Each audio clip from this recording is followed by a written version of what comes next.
Hello, everyone. I'm just going to turn on my Instagram really quickly and make sure we're live there too. And I've also already set my boop. Welcome to the club sesh.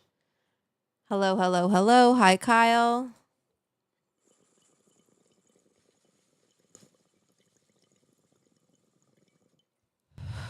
I love to pull up the Path app.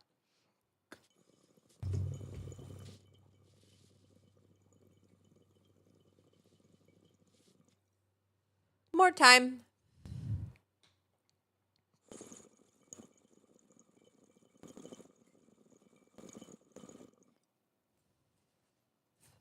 Welcome to my club sesh.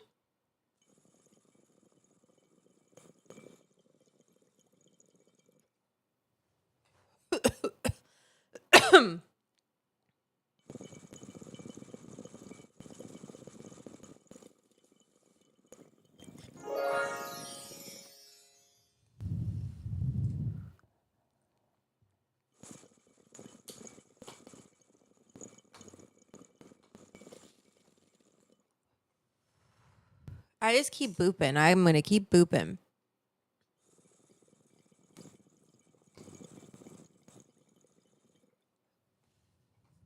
I love it.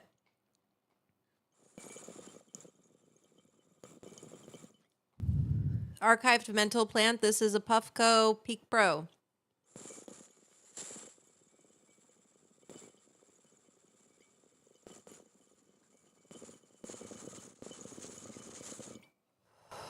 Still going, man.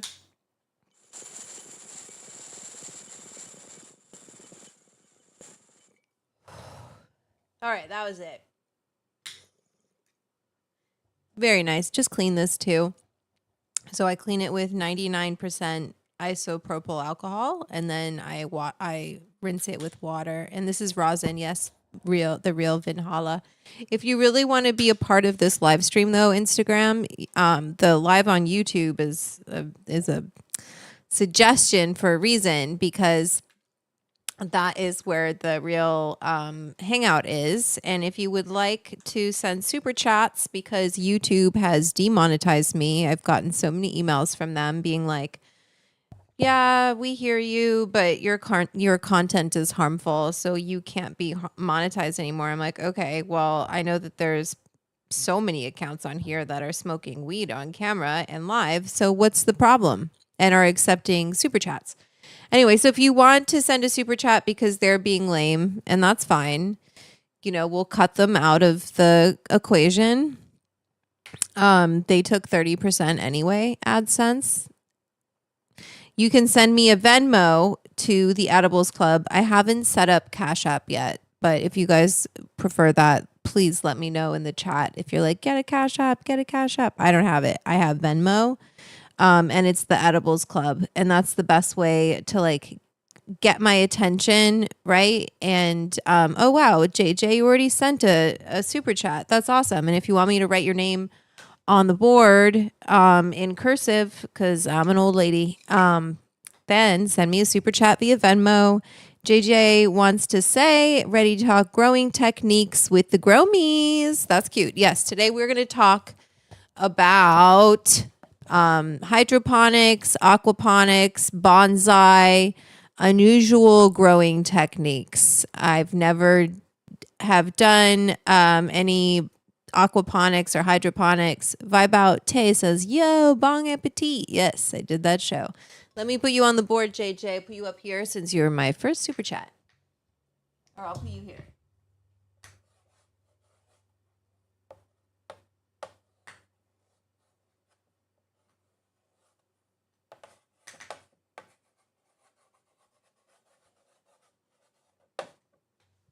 You're on the board, buddy.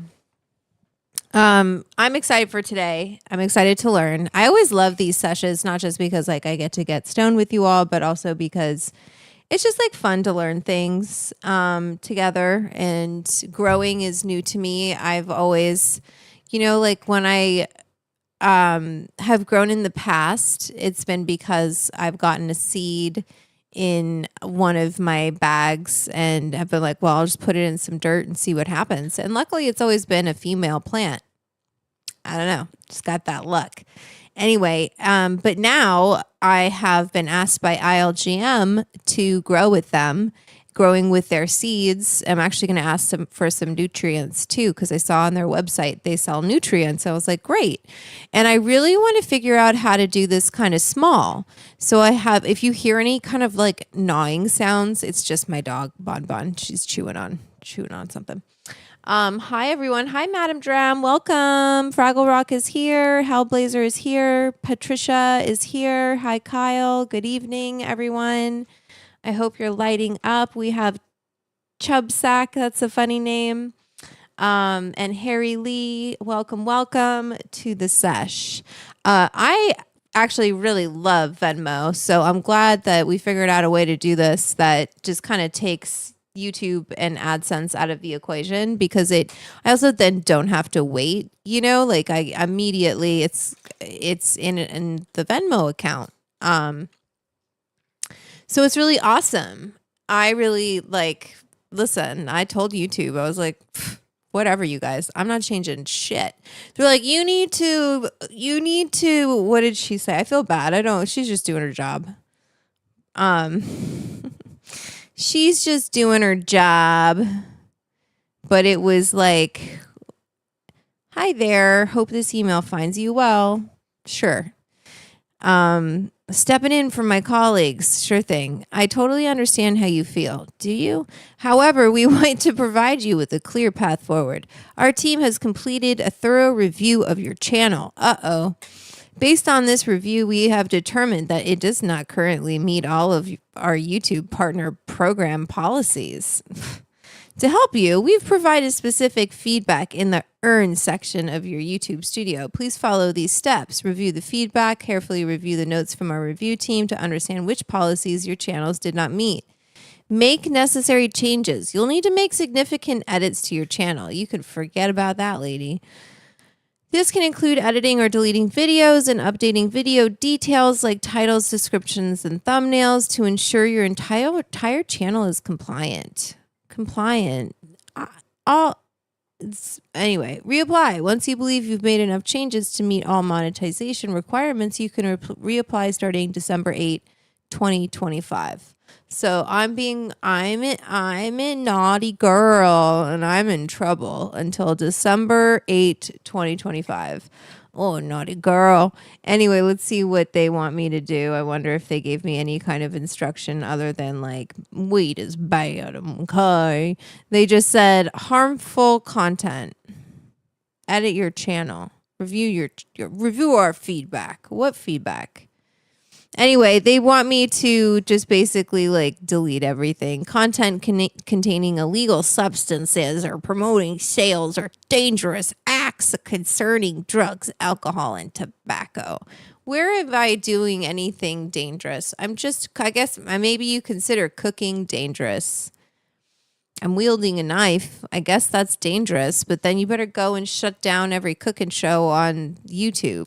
Also, like cannabis, fine. If we're talking cannabis, like, all right, there's other people on, I'm not going to name them, but there's other people on this here platform that smoke a ton of weed and all of that jazz. And what's the dealio with that? Huh? So it's always a double standard, and it's because my audience isn't big enough on YouTube. So if you're watching on Instagram, or if you're watching on YouTube and you're not subscribed to my channel, here's my time that I'm going to plug you and say, please subscribe to my YouTube channel so I get too big for them. Although honestly, I don't really mind. I'm like, fine, you don't want to monetize me? That's fine. As long as they don't deprioritize my content, which it doesn't seem like they're doing that, or shut down my channel, I'm like, fine, cool, whatever. That's fine. It's hard to get people to like go to Venmo. It's a lot easier if there's like a little button on the app that you're watching someone on that you can like pay, like my payment stuff is already in this app. I don't want to go to another app and put my payment info into another app. I don't trust that app. I don't blame you. So the people who do and have been sending me Venmos, I really appreciate it, because I know it's a lot to ask, and it's kind of incredible that not only am I getting people to come over from Instagram to YouTube or to Twitch or wherever you're watching, but then to use another app. Isn't it ridiculous? It's also ridiculous. Anyway. All right, everybody. So tonight we're going to learn about hydroponics. I just like literally pulled this up. It's just a video. This guy seems cool. It's 20 minutes long. He says this garden grows veggies year round.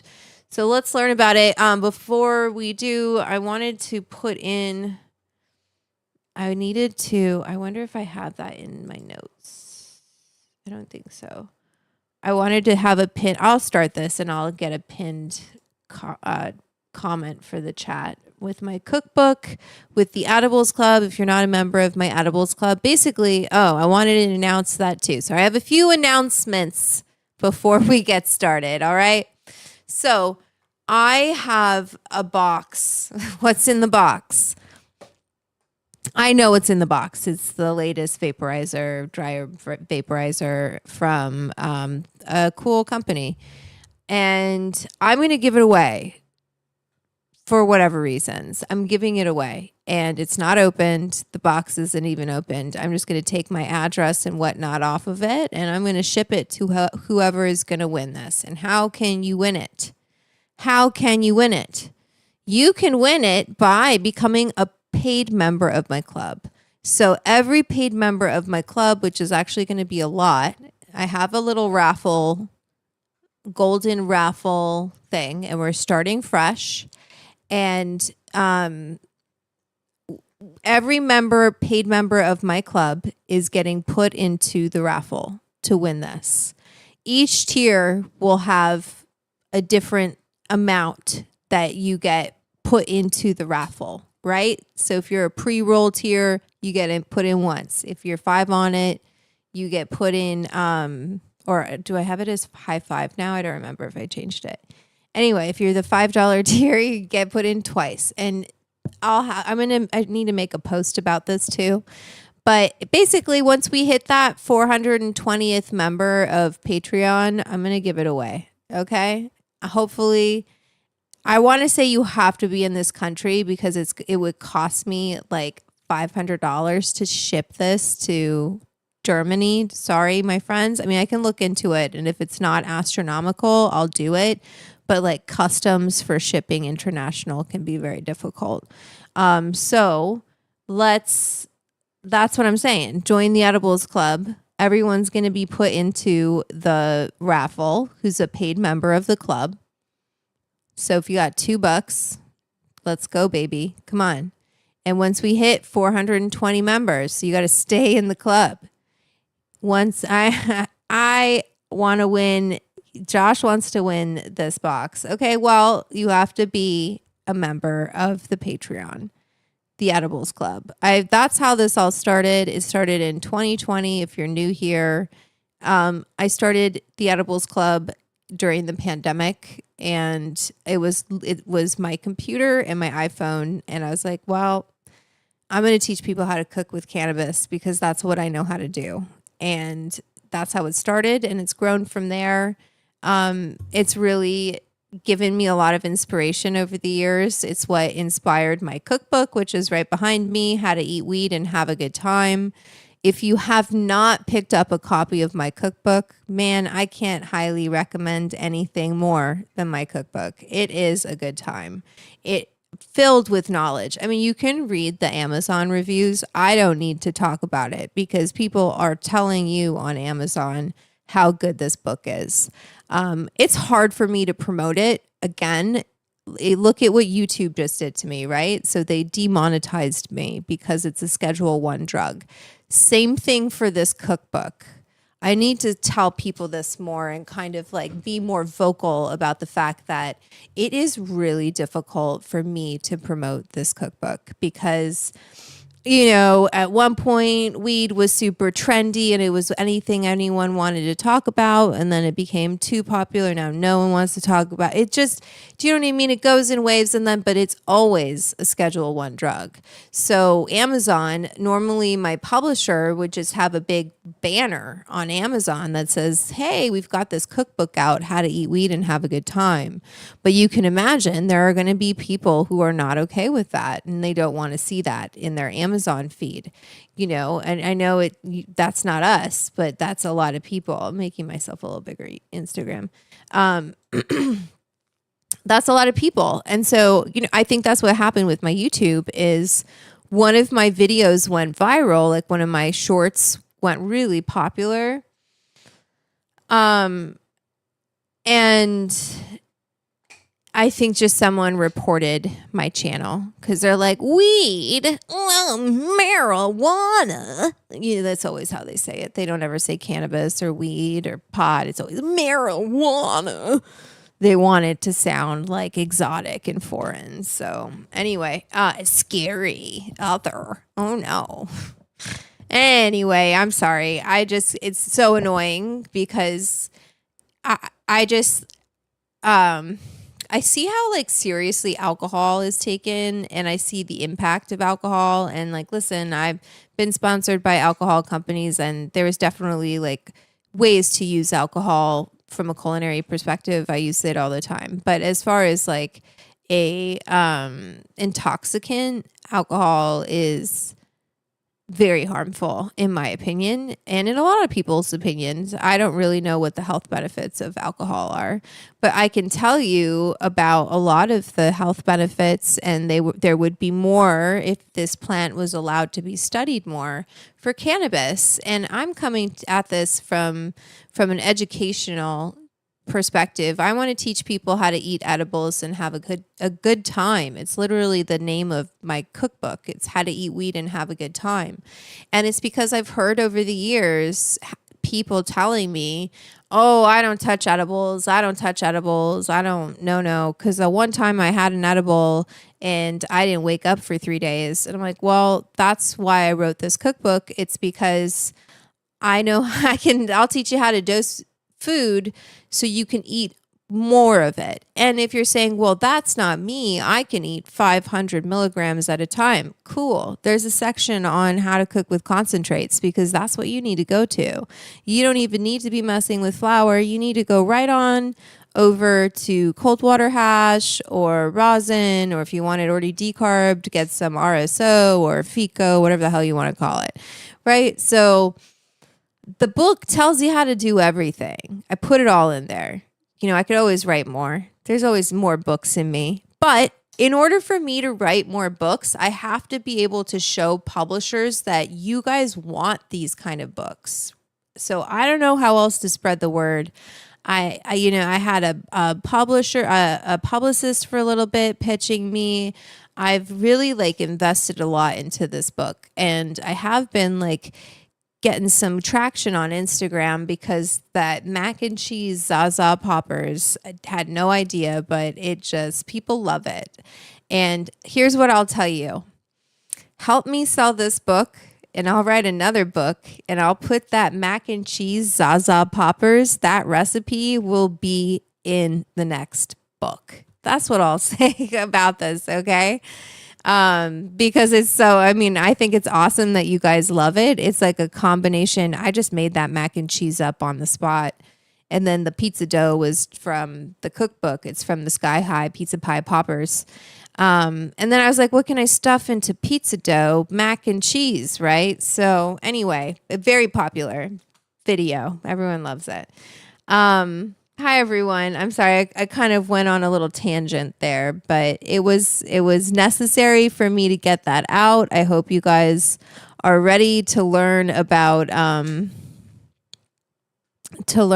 Patricia, thank you. Let me put you on the board. We got another super chat. And what does Patricia say? Nothing.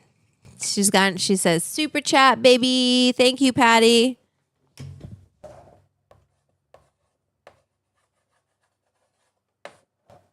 I always forget how to spell last name.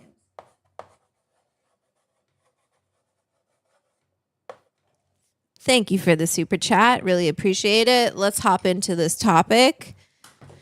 I'm going to order some food. How do you feel about, what should I get? Okay, should I poll you? I'm going to poll you. You missed the tangent, Barry. Barry, the tangent.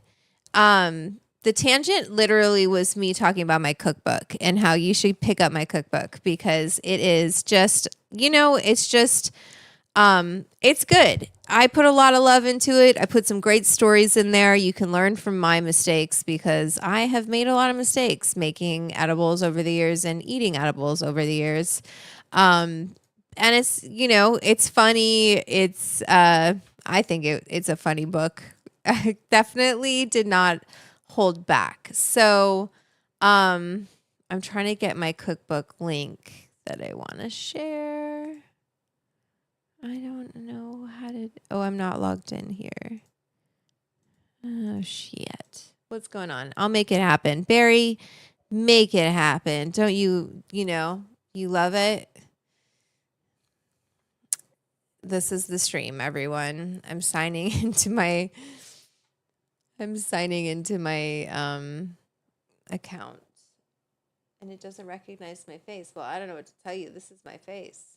This is my face. There we go. Okay, so I wanted to, Bonbon, you already got enough treats today. You're not getting no more treats from me, little lady. Little lady. Well, hello. She's so cute. She's been getting acupuncture. So she has a luxating patellar luxation. I don't know how you say it, but that's what she has. And she, I'm going to put this in. I'm going to put this all in here as a pinned tweet, okay? But I got to fix this. Everything always takes me a long time, but I get it done. Cookbook. I just want to give you guys this link. Or links, really. There. That looks good. I hope this looks okay. I'm going to send it. I think that worked. Instagram has no idea what the hell I'm talking about, but Instagram, I can't do all the things I can do on, I guess I can leave a comment. Can I pin this comment? Oh, wait, cancel. That's like, do you want to turn off? Pin comment. I'm going to pin my comment. Not that any of those links will work on Instagram. Instagram, you can go to my bio. And I'm going to put this in Twitch as well. I don't know if anyone is watching. I've got one viewer on Twitch. Hello. Hello, Twitch. I'm going to pin that there.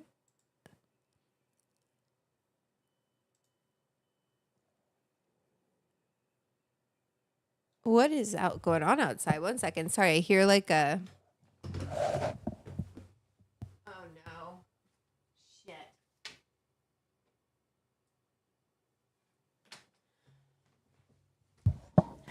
My neighbors... I don't know what's going on, but they've been having the fire department has been getting called a lot. Anyway, I was gonna do a poll of what I should eat. I'm gonna ask you guys, what should I order? This is gonna be funny. What should I order tonight?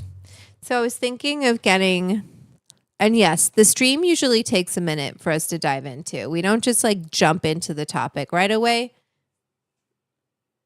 Are you checking out what's going on? It's the fire department. They're here. I think my neighbor might be in hospice.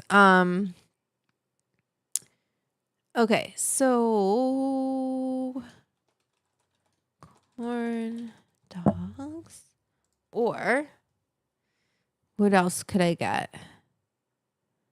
I could get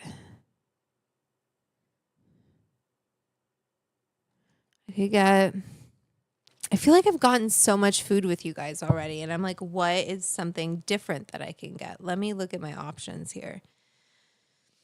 Let's look at these options. We already did Indian food. I don't want to do that again. I'm always down for Thai food, but we've been doing that a lot.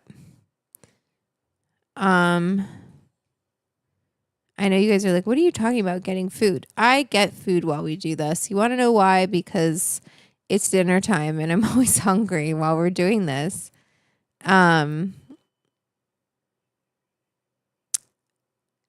We've got some deals. We've got,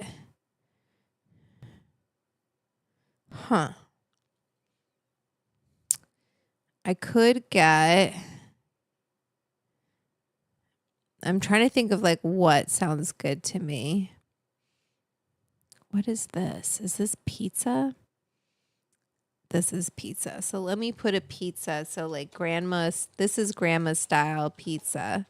Okay, we got that option. Let me add one more option. I had a salad for lunch. So before you judge me too harshly. And then I guess we could try like a sushi. Let's see what you guys want me to eat this evening. Also, like, I can tell when the book is doing well. And like when I talk about it, it does better. So that's why I talk about it. People are probably like, gosh, you're so cringe. Oh, you talk about your book all the time. And I'm like, well, you know what? Maybe someone's watching for the first time. Throw me a heart if you're watching for the first time. Oh, Italian food. Well, I got like grandma style pizza. Oh my gosh, you guys want me to get grandma style pizza? Oh shit. They're like, get that pizza, lady. Get that pizza, lady. Okay, but just no one wants sushi. No one's like raw fish. They're like, hell no. I love sushi. I like it all. I eat everything.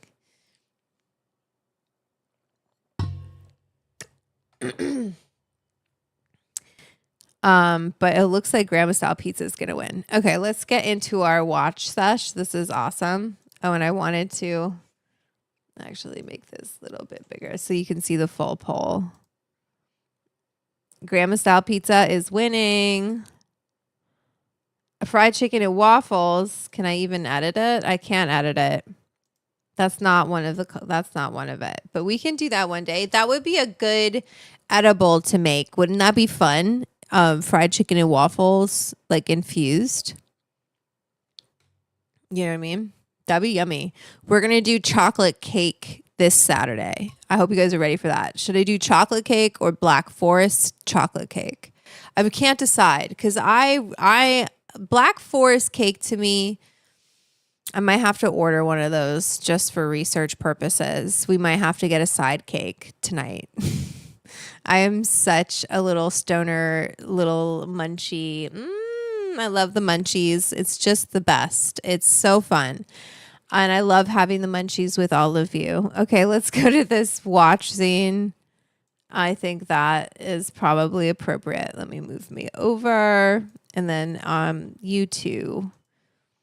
Look at you guys. I've got it all set up for you. Let me check my Venmo just in case anyone wants to send me a dinner super chat so I can really order some yummy food. It's at the Edibles Club if you would like to support my munchies. Madam Dram, you know the drill if you want me to get Black Forest. And I have to say, I just want to say, Chris Core, Madam Dram, Elena, I have not forgotten that I have things to send you.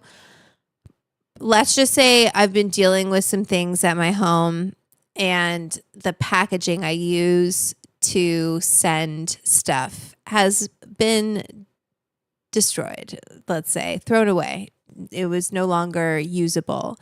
And so I have to order some new packaging. I know it seems weird to order packaging for things to send, but yes, I do. I have to order, like for the mugs, I have special little boxes to send them. And those I order on Uline, and it takes like a minute. You know, everything takes a little while.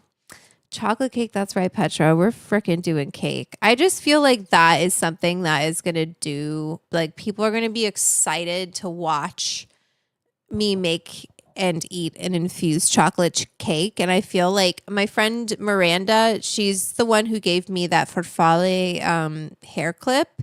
She is going to be switching cameras and co-hosting with me on Saturday. Don't know much about Black Forest cake, but they have some pretty good chocolate and ham. Yeah.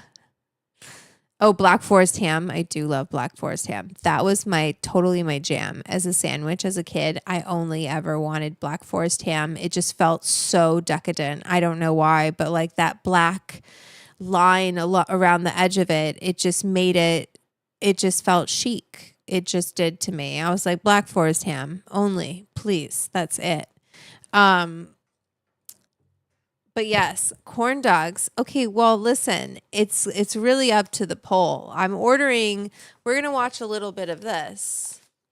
No, we're not doing red velvet. This isn't the Depression. Oh, maybe it is. Maybe we should do the red velvet because chocolate is so freaking expensive and because the dollar just like is dropping. Okay. Oh, wait.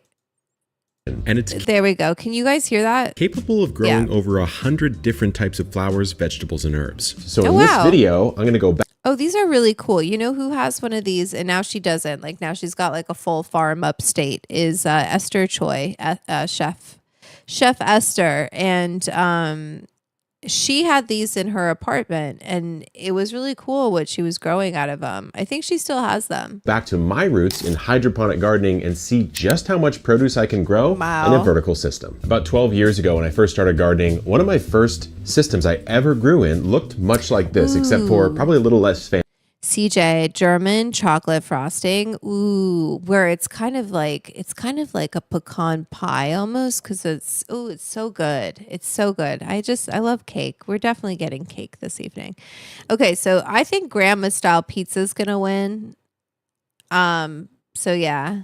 Fancy. It was a 5-gallon bucket with water and something called an air stone at the bottom that would bubble up. Wait, what did Kevin say? I'm so confused. I'm confused.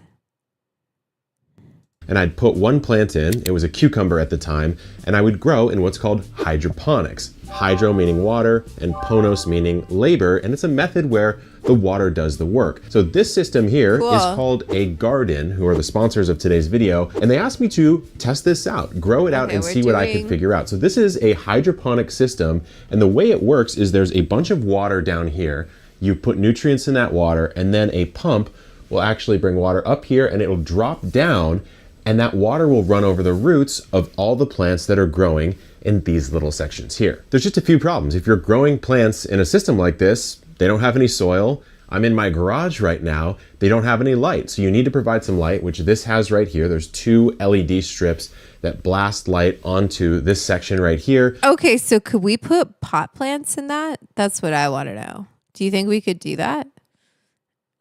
Okay, so we're doing this grandma pie. All right.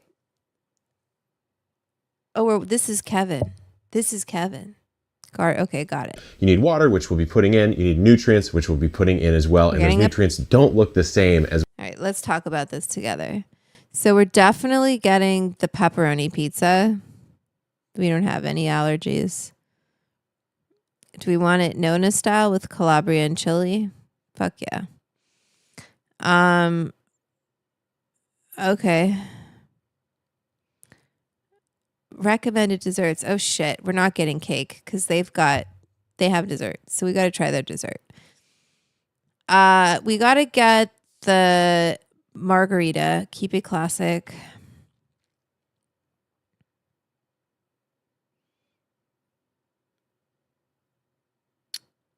We'll keep that simple. I already had a salad. How does chat feel about pineapple on pizza? Well, I don't even think that's an option here. Okay, let me look at these tarts. Lemon tart. Okay. Ooh, they have eggplant caponata. That's interesting. Eggplant Sammy. Okay, but where's our desserts here? Dessert to go. Lemon tart, cannoli. We got to try the cannoli. Coconut creamer cake with Hawaiian pizza. You guys need to all calm down. We've got to try the tiramisu. Well, fuck it. We'll get the goddamn lemon tart too. I think actually we won't get the spicy. Pineapple is great on pizza. I eat pineapple on pizza, but they're not. I have collaborated chilies here, so I don't need to do that.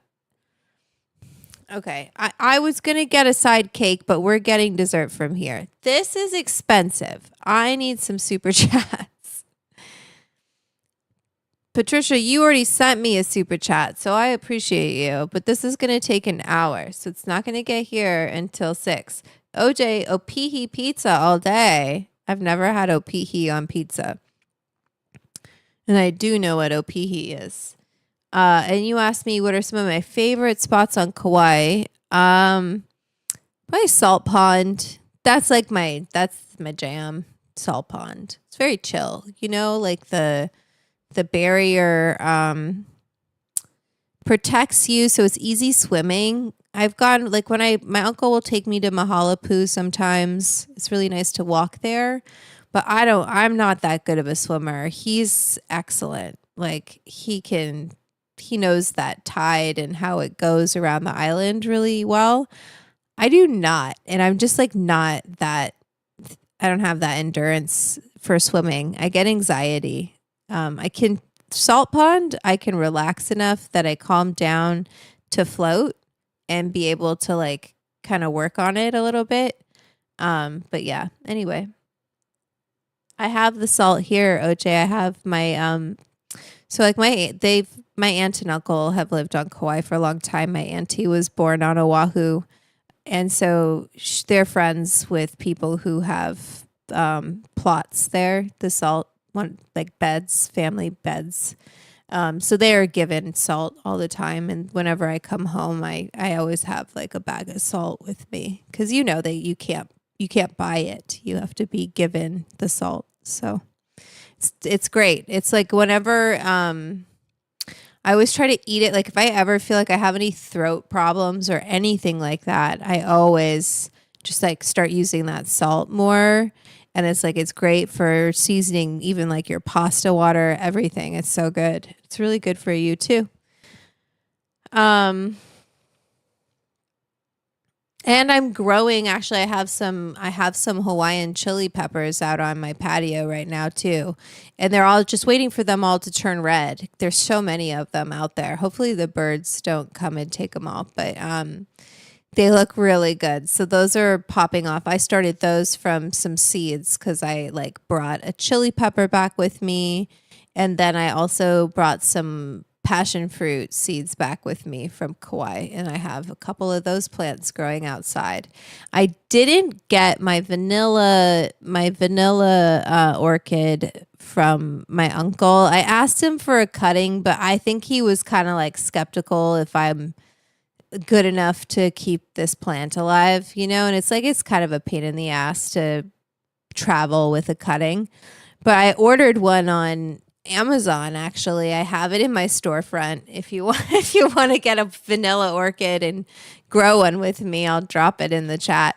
But yeah, I have it in my green thumbs. I'll just post the green thumbs storefront because this is cute. Anyway, so there's like an orchid in there if you want to grow it. It was $27. Which is actually quite a bit. And I put it in this Orchid Nerd teakwood 12-inch square. Actually, I could probably just show you guys here. Let me see if I can put it in here. Boop. Anyway, whatever. I can't make it work. So I put it in that with some orchid potting mix, but it's been good. All right, let's keep learning. Is what you might see in an outdoor vegetable garden, but most importantly, you need the plants. So I've got a selection of all sorts of different vegetables and herbs, mostly greens and herbs. And the reason why is because they grow really fast in a system like this, and also they're quite expensive. If you go to the store and try to buy some endive, you're probably looking at like $4 a head. Let's order and you can some. grow quite a bit of it in a system like this. So it's the most cost effective when growing in a hydroponic system. I might order They just have these little cubes. They're called Y cubes. I'm going to just pop them in. There's a little bit of cardboard on the top to protect the seed. Those look like coffee. They look like coffee pods, don't they? Slot them in just like that. So let's do it. We're placing this so I have order. all of my plants in. I shouldn't have gotten that lemon tart, but Swiss I did. chard, basil, cilantro, tatsoi, bok choy, all sorts of delicious stuff that is actually out in my... Okay, so you have to use these little do-to-do things, like the coffee pod looking things.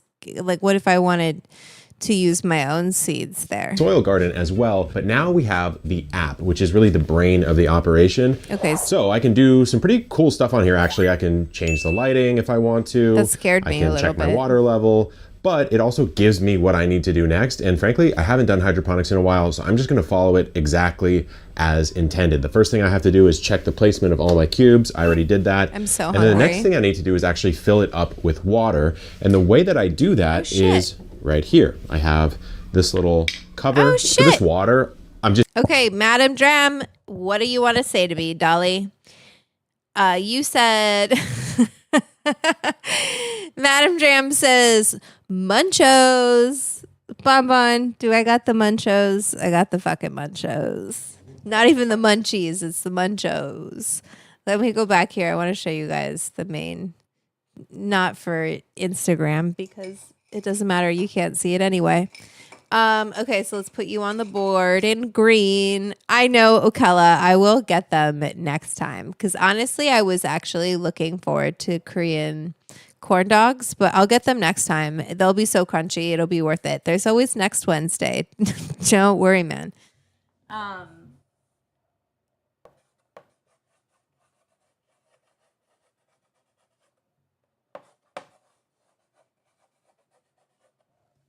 You're on the board, Madam Dram. Thank you so much for the super chat. I love it. It's great. It helps. Everything helps. Okella, what do you want to say to me? You're saying you got a lot to say, and I love it. And this is actually better than the super chats on YouTube because I can read everything that you're saying to me. I'm looking at the seller transaction fee. So they charged me 19 cents on what you sent, and YouTube would have charged me $1.50, just so you guys know. Okella, you said, I just made Jiffy cornbread. Can't go wrong with Jiffy cornbread. Not sure about the vertical grow, pineapple and Spam on pizza, not bacon. Okay, I'll have to try the Spam. I really like Spam musubi. It's so good, and I have one of the little kits. We should do that for one of the kitchen sessions. That would be fun. Okay, so let me put you on the board too. What color haven't we used? Let's do this.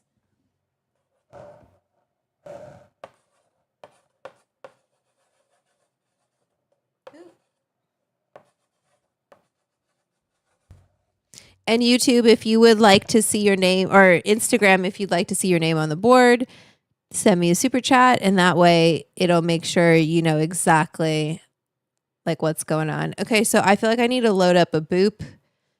I have this camera. I don't know if you look at my dirty Q-tip. Cute, right? Always got my Fenty on hand because we love Rihanna. Oh, let me change this to the boop it scene too. What do you guys see? Okay, so I've got this.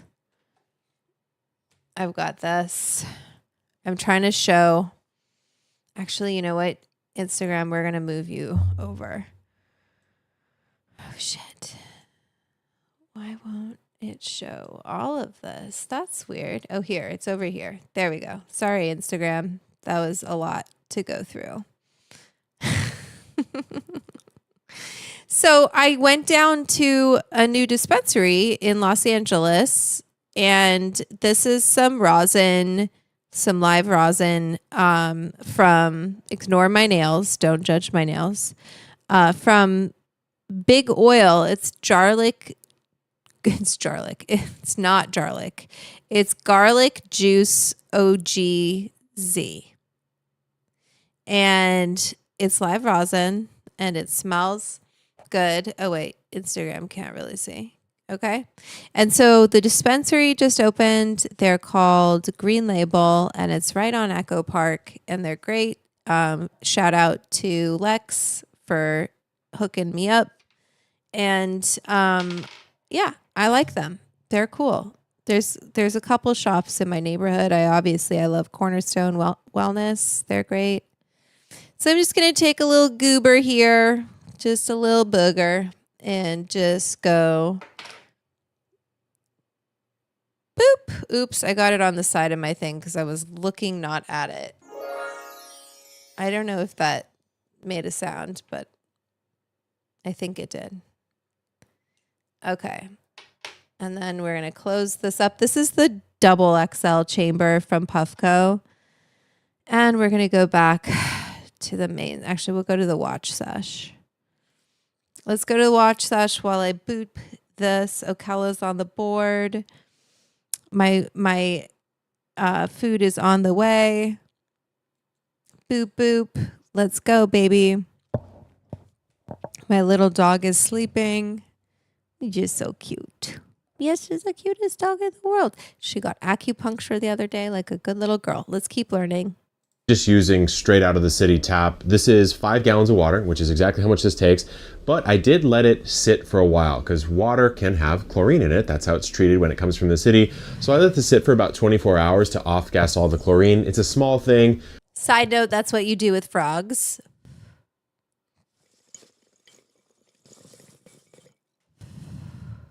From back in my old hydroponic days that you would do. You don't have to, but I figured it'd be a good idea. My water's in, and you'll notice I didn't put any nutrients in there because these seeds need to sprout first. So all they really need is for one watering cycle to wet this little cube here, which will wet the seed and start that process of germination. Papa Shits, Jimmy Kimmel got canceled? What?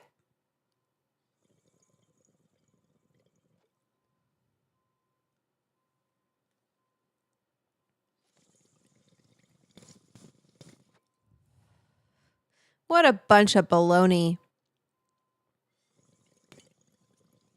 So I'm going to turn that on. It's actually really cool how this. No, the frogs. If you want to put them in water, right? If you want to use water for frogs. Damn it. I'm hitting it again. I don't care. If you ever want to put them in water, you got to let it sit for 6 days.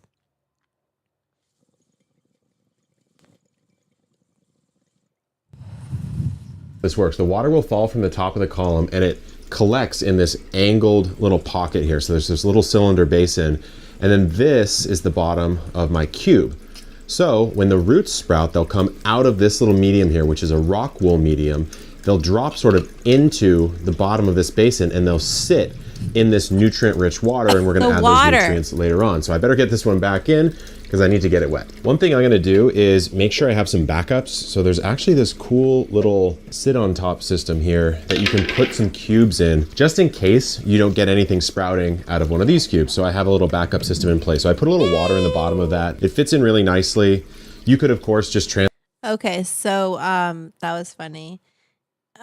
So Jimmy Kimmel got pulled off air because of his Charlie Kirk comments. I don't know what he said. What did he say?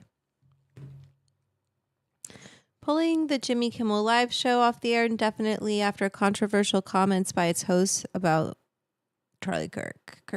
Okay, we all know. Blah, blah. Okay. What did he say, though? Okay, 1 second. I want to read what he said. Let's find out real quick. Really, this cancel culture, so funny how it works, right? But, listen, someone can go on television and say, let's euthanize unhoused people. That's okay? Give me a break. I just want to see what he actually said. Jimmy Kimmel News. What'd you say, buddy? Politico.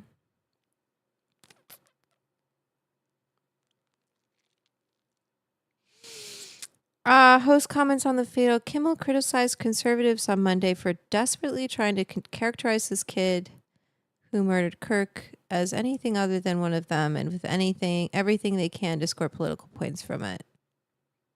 Okay. And these companies, the decision, blah, blah, blah. Is that all he said? No. Come on, he had to said something else. Anyway. All right.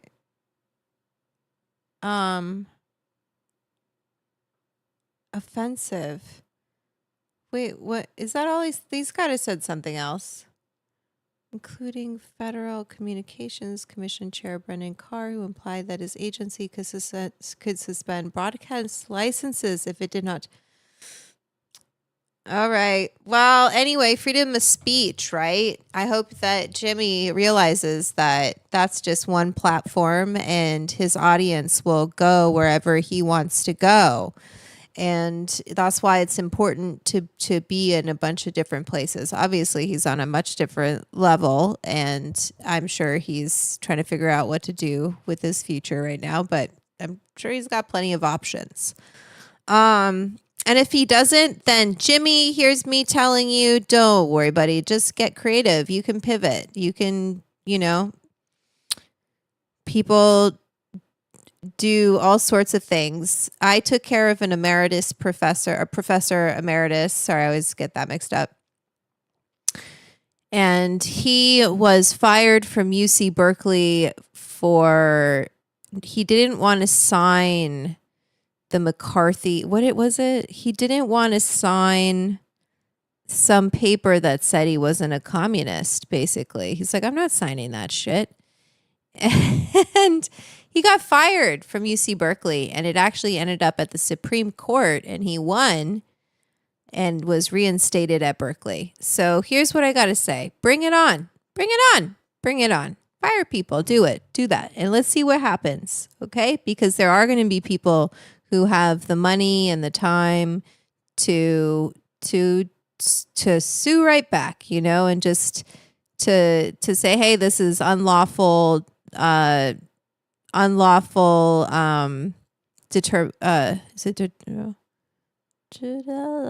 unlawful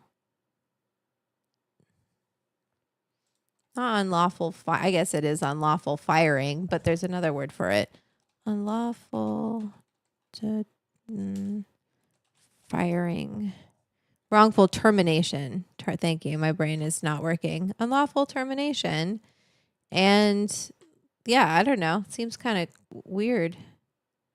Would you ever become a professor in universal? Me?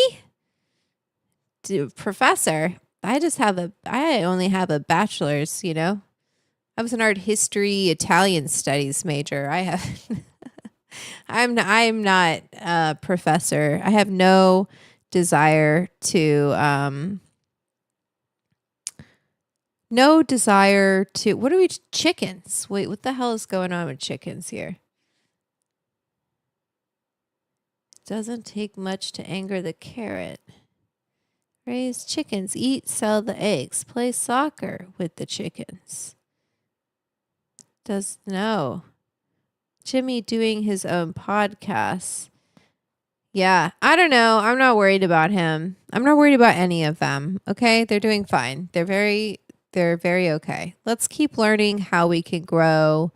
I'm wondering, how do I do this with seeds, and can we do this with cannabis? Because that would be really cool if they were just like growing out of this little vertical Transplant in whatever seeds you want, but using the cubes is can. frankly kind of convenient. So those will soak water up from the bottom of the cube, much like this setup, and I'm gonna put this little humidity dome on top. So who knows? I might not have some of these sprout. I can just hot swap one of those in, but right now we just have to wait a couple days and see if we get something sprouting. It's been about a week, guys, and I am pretty pleased with what I see. So I've got germination on nearly every single growing site, and I started these backups just in case I missed some. So there's like 2 down here. Looks like my Italian parsley didn't want to sprout, which is fine because I'll just put in some cilantro. So it's kind of nice to have that backup. Yeah. But the step we're at now is to inspect, see where the growth is at, and also do what's called thinning out. So let's take a look at this arugula right here. There are a lot of seedlings in this little cell. And if I pop out the actual cube, you can see some pretty nice roots. Back in my hydroponics days, this is what you would want to see. Some nice, white, clean looking roots with a lot of little branches going off here. So this looks really healthy to me. But what I need to do now is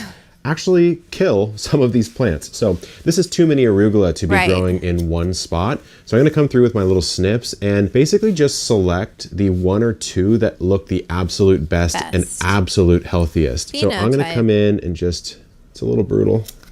Sorry, guys. So I've just cut off like 5 to 7 of these. Cool. And I've got one beautiful arugula left right here. Take a look at that. So now this goes back in the growing site, and I do this over and over again.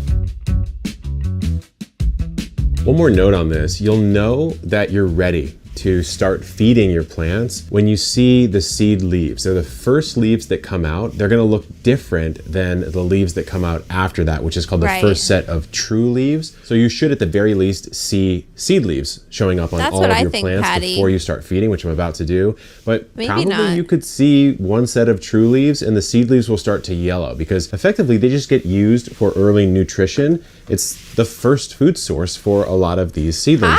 So what I'm gonna do now is I've got about 2 gallons of water. Everybody, welcome Robert Doomsday Vasquez. Is this your first time watching on YouTube? He's coming over from Instagram, and YouTube is really where it's at, I have to say. So, I mean, other than the fact that they won't let me monetize, but you can send me super chats via Venmo to @theediblesclub. They are always appreciated, and that is the best way for me to see your comment. If you have something special you want to say, something you want me to say to everybody, unless it's offensive, then I won't say it. Then I'll give you a little scolding. If you want a scolding, send me a super chat via Venmo @theediblesclub. I'm gonna bust open the app and see what it tells me to do. So it has me evaluating the plant's growth, which I just did. The roots should be an inch long, which you just saw. The seed leaves should be starting to yellow. Some of them are, some of them aren't, but it's in a good spot. And I do have some true leaves on some of these. So I'm gonna go ahead and feed now. I've got 2 gallons of this mixture. We'll hit complete. So I have no room. Apparently, I have 5 gallons of water in my tank. So I need to give it some time, I guess. I kind of want to feed it though, right now, because I feel like they would grow faster. So I'm gonna break the rules, and what I'm gonna do is extract some of this water, mix up some nutrients for you guys, and put some of that in. So with a little magic, I have removed a couple gallons from the tank. And the reason I did that is just I really want to speed the process up. The roots are ready for nutrients, so nutrients I will give them. So you've got this little pack that comes with a kit. I'm in San Diego, California, and our water is relatively hard water. There's hard, soft water. Hard water just... Oh, wait, what the hell did I miss? We're talking about fucking water? Let me go back. I spilled, speaking of water, I spilled some water and I had to clean it up. Sorry, you're going to watch this again. Have some true leaves on some of these. So I'm going to go ahead and feed now. I've got 2 gallons of this mixture. We'll hit complete. So I have no room. Apparently, I have 5 gallons of water in my tank. So I need to give it some time, I guess. I kind of want to feed it though, right now, because I feel like they would grow faster. So I'm gonna break the rules, and what I'm gonna do is extract some of this water, mix up some nutrients for you guys, and put some of that in. So with a little magic, I have removed a couple gallons from the tank. And the reason I did that is just I really want to speed the process up. The roots are ready for nutrients, so nutrients I will give them. So you've got this little pack that comes with a kit.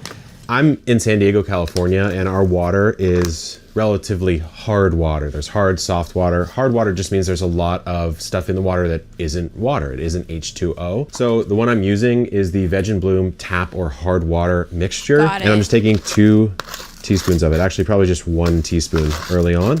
Wait. I'm gonna dump that in. But this is hydroponic. So this is specifically for water. So you wouldn't use these kind of things like with what I'm doing with my other seeds. I wonder if ILGM has stuff for hydroponic. Let me look at their website. I might give it a little taste, something extra here.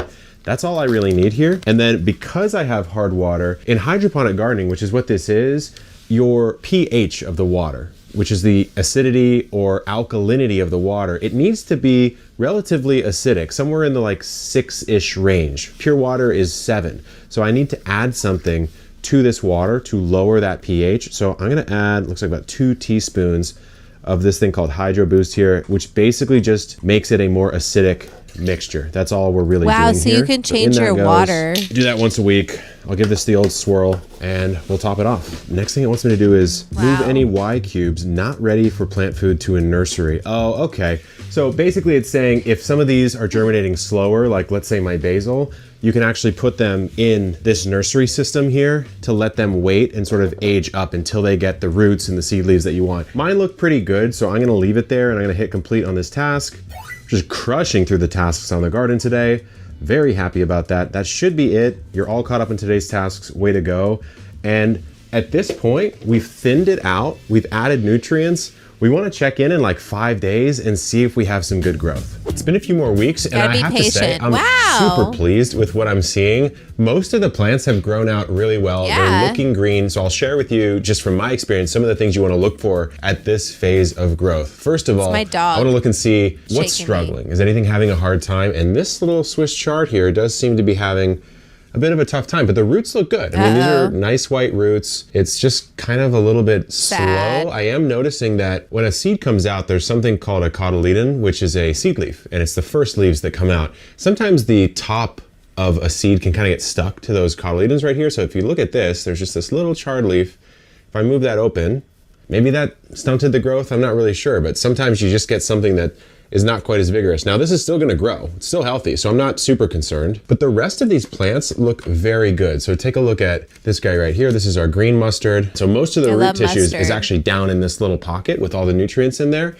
And this is growing really, really well. So I think important to analyze the roots. Do they look healthy? Number 2, and probably the biggest one, is to look at the actual leaves themselves. Do they look good? So do they look like they're supposed to look? So when you take a look at, let's say, this lettuce here, this basil, this tatsoi, or even this guy over here, I don't see any deficiency symptoms. What you might see is like a sort of like a yellowing on what are called the veins of these leaves here. I don't see that. I see a nice, beautiful, sort of lush, dark green on this particular plant.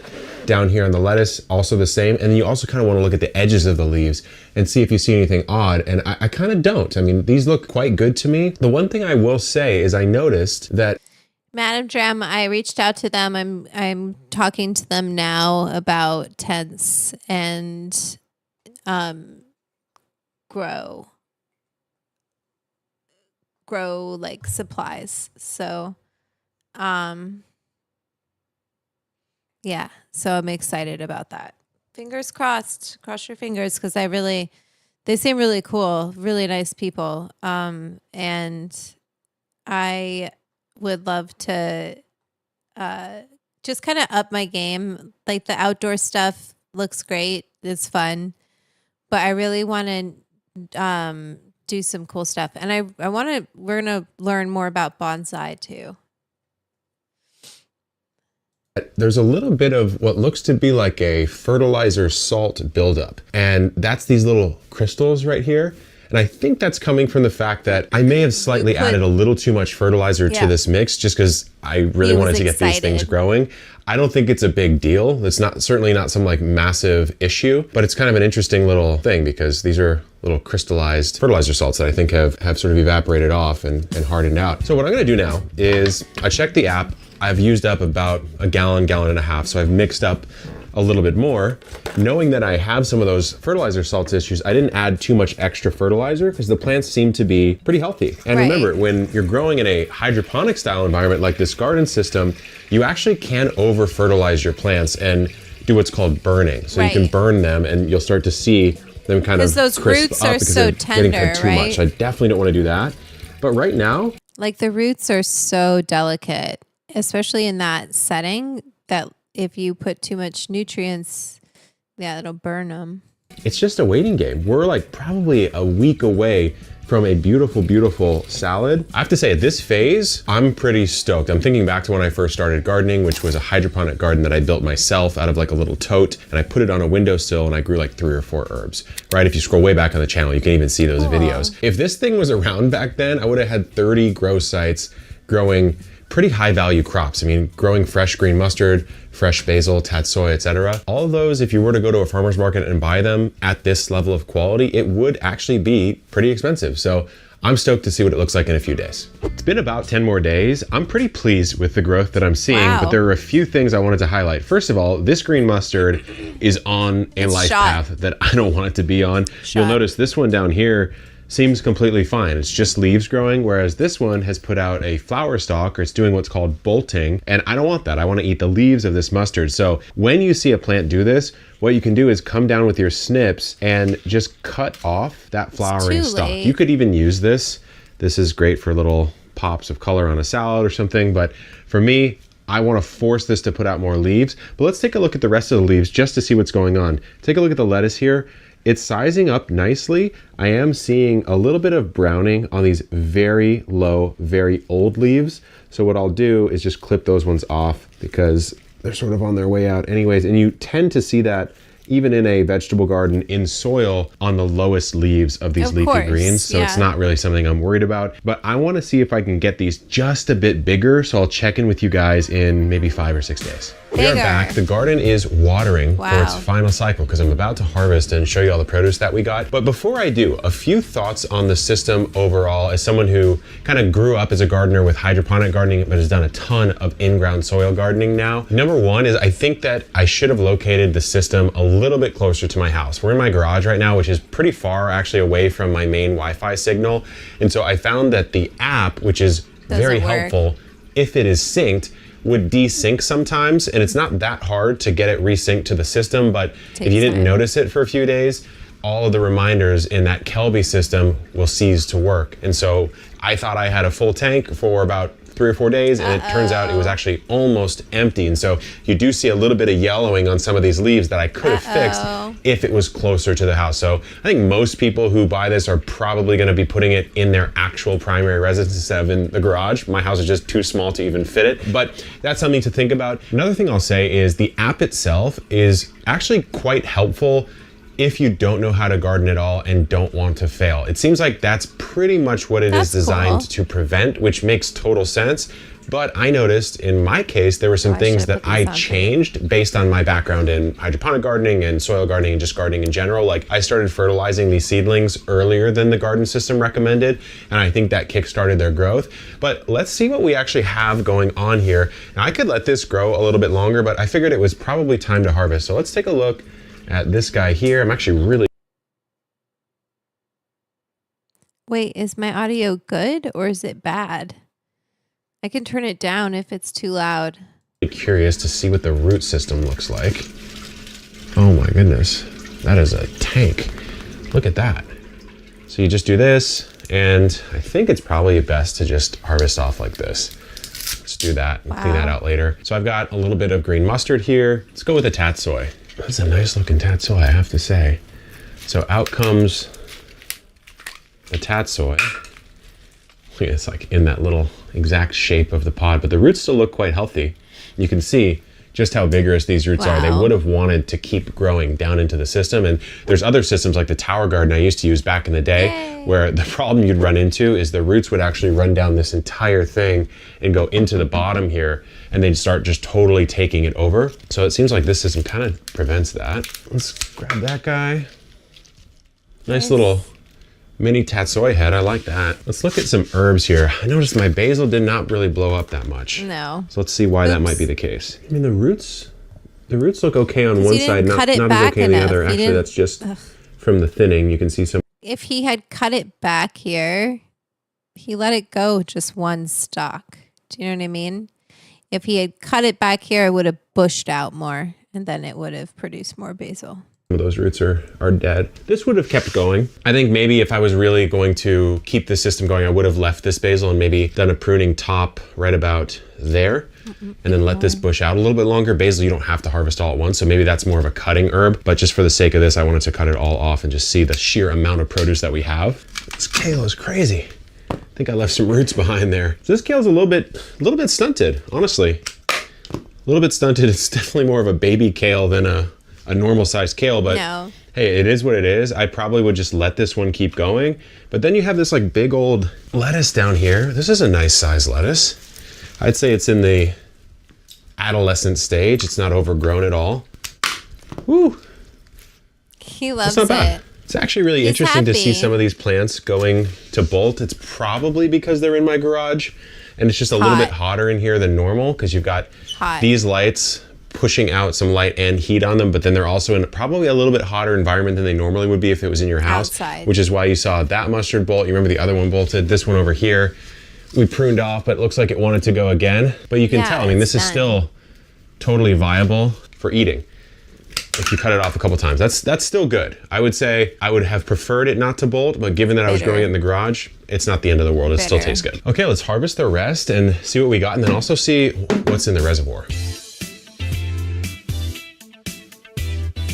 Let's see what we have going on under here. It looks like we don't have any of the roots getting down except for this one pod, which looks like the cilantro. So let me pull that out. Cilantro has some really nice roots, but look at the difference between something growing sort of in the center of the tower where it doesn't have the ability to get down into that reservoir and something that actually gets in. You get these nice pure white roots, big old cluster of them. And the cilantro looked really, really healthy and good. So at this point, I put your obviously enjoy bigger your stuff produce, down. but you got to reset this system. And so the way to do that is to pull out all of these, pop out the cubes. The cubes actually go away, and then you'd reset with some more So cubes wasteful. and reset your system, change your garden app to note that you have. But like, could you recycle those cubes? Like, what could you do? Because that's so wasteful, don't you think? What do you guys think? That feels a little wasteful. It's too hot. Let's see what this is. I hope this, let me check it, make sure that this works.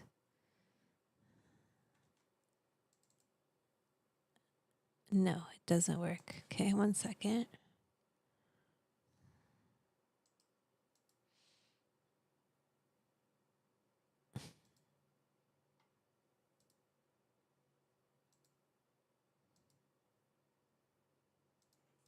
One secondo.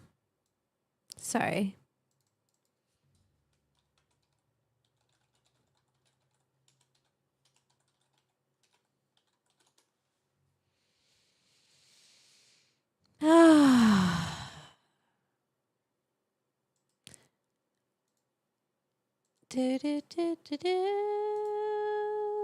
When you invest in yourself, I just want to make sure I'm not going to get in trouble for watching this.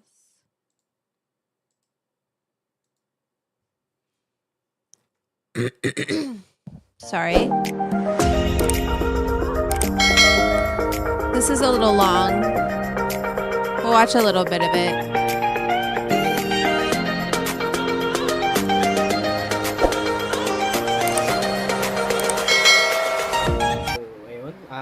Good morning, good afternoon, kung ano mang oras sa inyo dyan. So, for today, ngayon... He's so small. He's all the way down there. Fundamentals of... ng video tutorial na gagawin ko. And this Let me see if I can get is a all about shorter one. fundamentals of hydroponic, vegetable production, and snap hydroponics. So, ito po ay... Uh-oh. Why did it freeze? Uh-oh. Can you guys still hear me?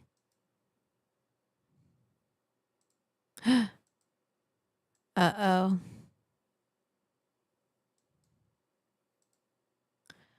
Oh no.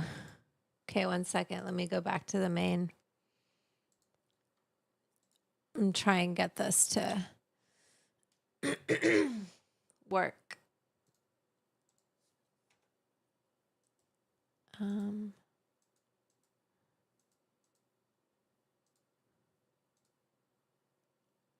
no.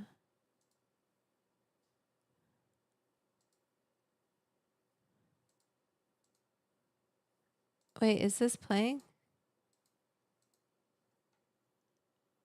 Petra, you should leave a bad Yelp review. For what? Wait, for what? Uh-oh. It's for hydroponic? Oh, yeah. I'm messing around with things. Oh, wait. Try.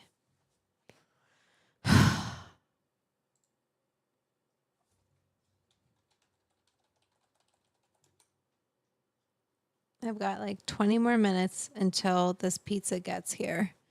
And it's going to be wonderful.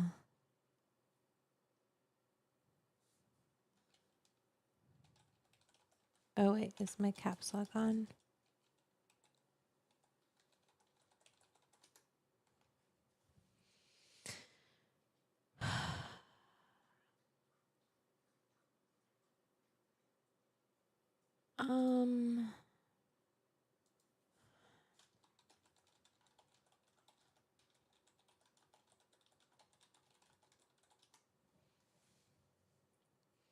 Eat pizza.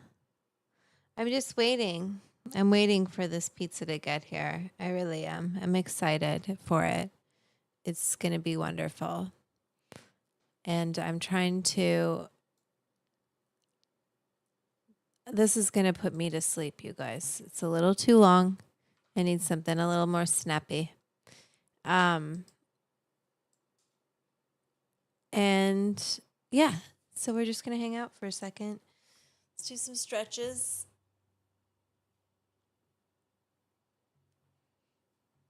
Go over to the right. Breathe in. Breathe out. Go over to the left. Oops, I can't all the way. I'll move my hips to the left.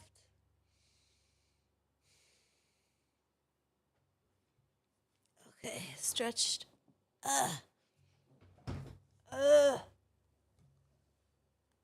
Okay, did it. My dog is... What are you going to do, Baba? Oh! Oh, shit. 1 second. You're okay, honey. You're okay. Come here. Okay,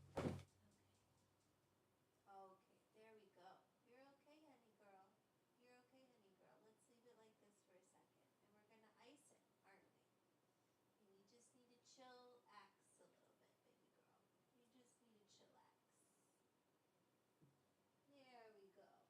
Okay? Okay. Sorry, you guys. She got excited. You want to come here? Come here. Come here. Oh, Jojo. She got excited. Oh, sorry, Baba. All these cords in the way. She got excited. And she was twirling because she wanted to show me how excited she was, and she wants dinner, basically. So I'm going to find us a video. And this is a different... Yes, I'm going to get you some dinner, little girl. Let me see if this is good. Okay, so this is another one of Kevin, and I'm kind of fine with that. Okay. And let's go back to the watch scene. And watch. Oh, you're just a baby. You're just a baby. Yeah, okay. Come on, let's get you dinner. Okay, let me play this for you guys while I get this little doggo. Gardeners, Dinner. Kevin here with this Thursday's video. We've got the Kratky method. Now, the Kratky method is a hydroponic method for growing plants that is probably the simplest way you can grow. And the reason I say that is because it requires no pumps, no wicks, no electricity, and honestly, once you set it up, it can be practically hands-free. So here's an example of what Kratky looks like in practice. Here we have some simple 5-gallon buckets that have no air pumps in them, no air stones. All they have is hydroponic nutrients, water, and plants and a growing medium. And we'll talk about why this works in a second, but first let's talk about what we need. First of all, obviously you're going to need a reservoir. If you've seen my 2-liter bottle garden experiment, you'll know that you can use something as simple as that, but of course if you're growing something that requires a little bit more space, like let's say cherry tomatoes, you may want to use something a little bit bigger. A 5-gallon bucket from Home Depot works perfectly. You'll need some net pots, and I'll put a link in the video description for those, as well as hydroponic nutrients. I usually recommend General Hydroponics 3-part. You'll need some water. I have a couple videos and a couple articles on how to deal with water as well, and you'll need a seedling of some kind. Now, if you're just starting out, I would recommend growing with lettuce or some sort of leafy green. Basically, anything that doesn't flower is a good idea for starting out in Kratky. Now, the first thing that you need to do is set up your reservoir. So here we have your nutrient reservoir filled effectively to the brim with nutrients. Okay, sorry, you guys. I had to get Bonbon some food. And she's fed. I need to get her like a little trick, like toy plate, so it takes her longer to eat because she's going to be done in 2 seconds. Nutrients that your plant's going to need over the quiet. entirety of its life cycle. So this is one thing that differentiates Kratky from a lot of different methods, is that you don't change the reservoir once you set it up. It contains everything that the plant needs throughout its entire life cycle. So for lettuce in hydroponics, did you eat all that? Looking at something like 30 to 40 days. So this nutrient reservoir needs to have everything. Now you might be thinking, okay, well, other hydroponic systems, usually you have to change that reservoir and adjust the nutrients. And what about oxygenation? There's no air stone. Well, the beauty of the Kratky method is that time solves these problems. So with the addition of time, we get to the final state of a Kratky system, and it looks something like this. Head of lettuce, the roots have developed and drank down the reservoir. Something's going on with my internet, you guys. 1 second. I need to. Which effectively oxygenates by creating a pocket of moist air. So the first half has air and roots. The second half has nutrient and roots. And then it reaches down. It effectively uses the plant's desire for water and nutrition to make it grow, oxygenate the air and oxygenate the roots. So Kratky is a really, really good. That's really cool, you guys. Method. If you are just starting out in hydroponics, it is great. If you are trying to teach your kid about it, maybe you're a teacher and you want to do a science experiment. There's so many different applications of this.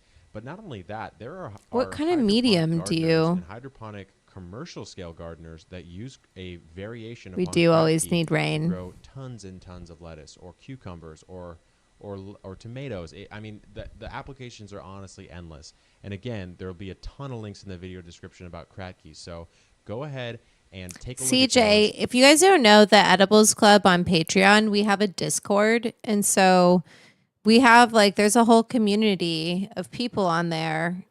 Let me see. Where my Discord?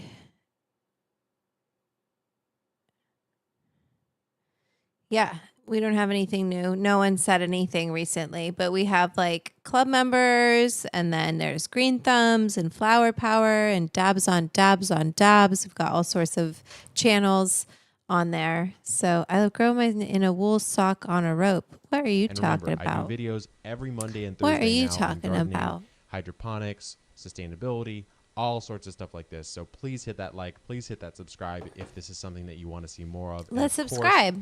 Questions in the comments and suggestions on new videos, always appreciated. Once again, this has been Kevin from Epic Gardening. Keep growing, guys. Cool. All right, here's another one on aquaponics, which I find very interesting. Hi. Hi.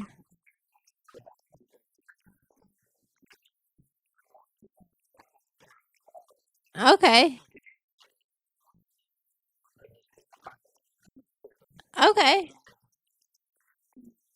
Okay. The first component is the aquarium that houses the fish.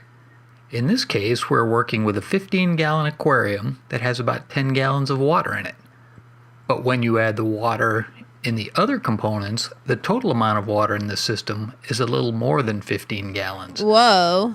We use 3 4 to 6 inch koi as the engine for our aquaponic system. These fish start the process of converting feed into nutrients that can be used by the plants. They look a little sad. We feed the fish small pellets of 36 to 40% protein catfish feed that they can easily swallow. We feed them daily with an amount of food that they will clean up in 60 seconds or less. Thanks, Ocala. You don't want to have uneaten feed in the tank as it will clog the pumps and filters. This feeding process ensures that the fish get adequate food and it creates enough nutrients for the plants. There's a small fountain pump that constantly lifts water from the aquarium into the second component, which is the mechanical filter. Wow. The mechanical filter consists of a 1-gallon bucket nested inside a 5-gallon bucket that is held in place with a plywood board. Inside the 1-gallon bucket is a piece of 4-inch PVC pipe with holes drilled in it that is wrapped in a layer of filter material. The water is delivered to the bucket so that it must pass through the filter material before flowing over the standpipe into the 5-gallon bucket below. The standpipe in the 1-gallon bucket directs water to the bottom of the 5-gallon bucket that can contain additional... Okay, so CJ, you agree with me. Like, that's a really small tank for those size fish, and there's 3 of them in there. That just doesn't seem like... Hopefully this is just for demonstration purposes because it doesn't seem very humane. ...filter material. Once the water fills the 5-gallon bucket, it overflows into the third component of the system, the plant tank. The plant tank is a plastic box filled with expanded clay balls that serve as media to hold the roots of our Okinawan spinach plants. This media also provides surface area for beneficial bacteria that convert the ammonia produced by the fish first into nitrite and then into nitrate that the plants can use for food. Because we're growing indoors, we use an LED light above the plants to provide supplemental light. The plant tank contains an overflow pipe that is covered... Oh no. What'd I do this time? What'd I do? ...covered by a bell siphon that controls the water level in the tank. The water fills the plant tank until it reaches the top of the overflow pipe. Once the water starts flowing over the top of the standpipe inside the bell siphon, it draws the air out from under the cap, which starts the siphon, causing the water to flow quickly out of the plant tank.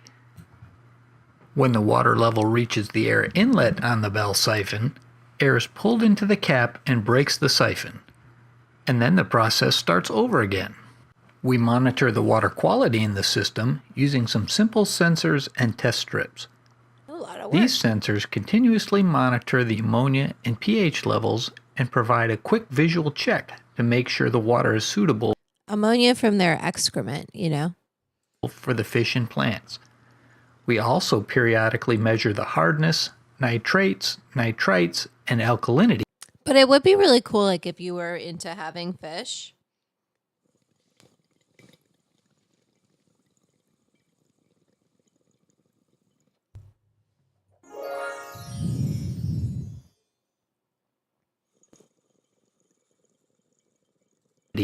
Using these handy test strips. A small air pump and air stone ensure that the fish and bacteria will always have plenty of oxygen.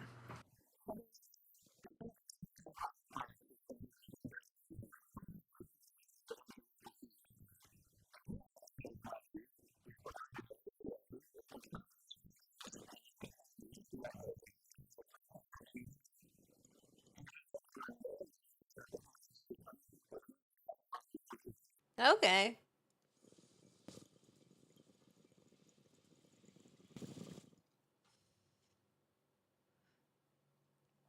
Okay, I want to watch this.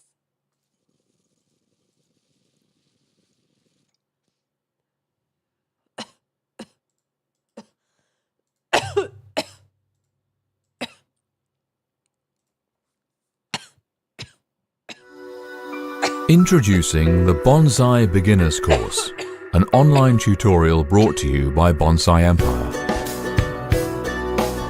Bonsai is a complex hobby which requires you to know about the many aspects that come into play in order to master this living art. In this online course, we provide an all-round introduction to bonsai, from understanding the aesthetics and horticulture to mastering the essential bonsai techniques.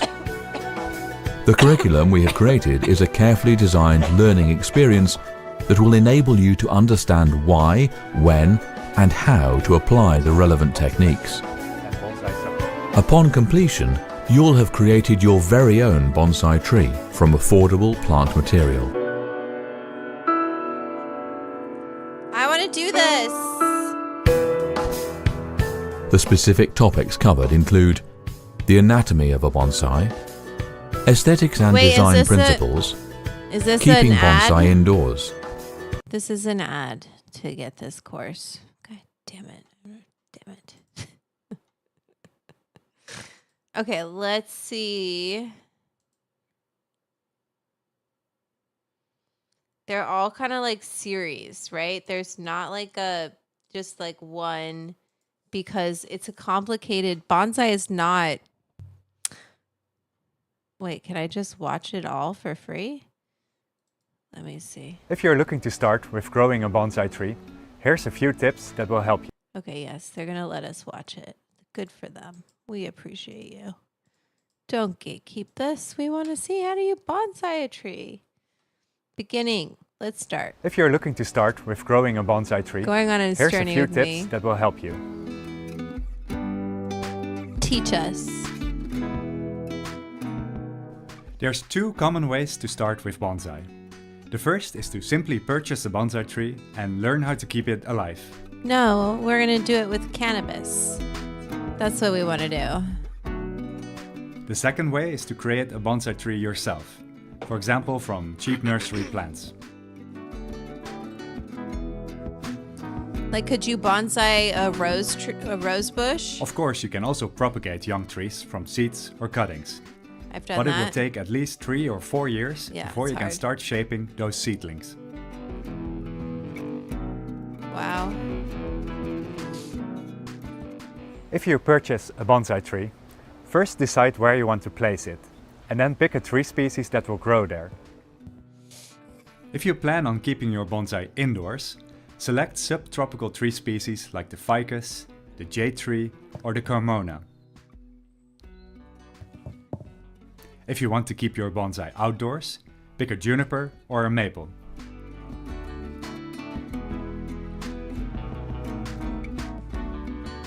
If you want to create a bonsai yourself from a nursery plant, make sure to watch our tutorials on YouTube.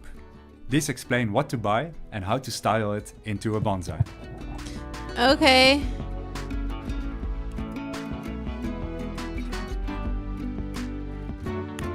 Bonsai tree Taking care of a bonsai tree really isn't that difficult. No. But you will need to learn how to take care of them. I hate it when people. This is a I really don't like videos that kind of repeat the same thing over and over again without getting to details. It kind of drives me nuts. Ilex crenata, which I bought in a garden store for about $5 US. In this movie, I'll show you how to create a bonsai from this plant. After pruning and wiring, this was the result. Whoa. Whoa.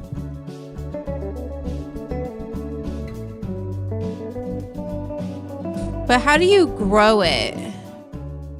This ilex, or Japanese holly, is about 4 years old, and like I said, it cost me about $5. And it's very cheap because this is not a bonsai tree, right? This is just a plant that you grow a small hedge from or something like that. But I saw it and I thought, okay, this could have some nice bonsai potential. The plant has got 3 trunks, so I think I'll keep all 3. But the size of the tree will be much smaller. It will be much more compacted than it is right now. This won't be a bonsai overnight, so just by pruning and wiring today, it won't look like a bonsai yet. And maybe it never will, but let's see.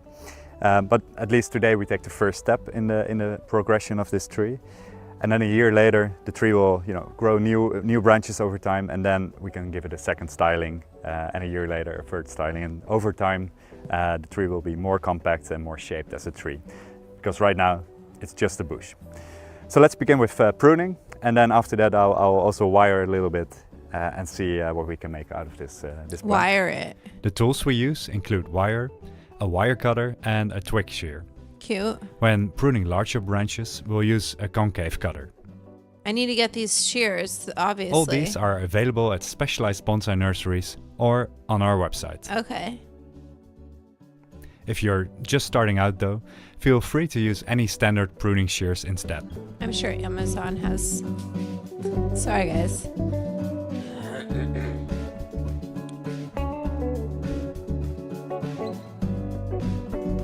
Hi, Cannabis Cowboy. How you doing? Uh-oh. It paused.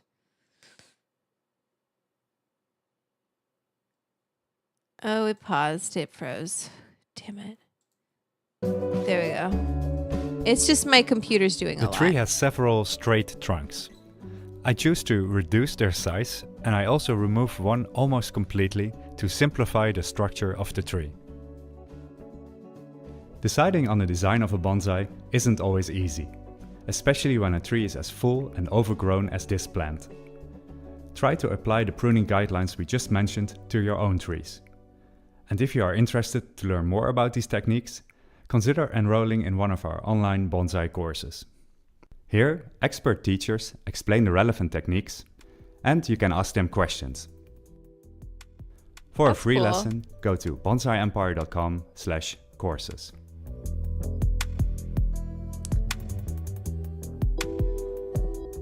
This tree is dense, and we are pruning a lot of branches. Classic bonsai design usually starts with a main branch on the back of the tree, followed by branches on the sides of the tree. Okay, you guys. This pattern then continues up until the apex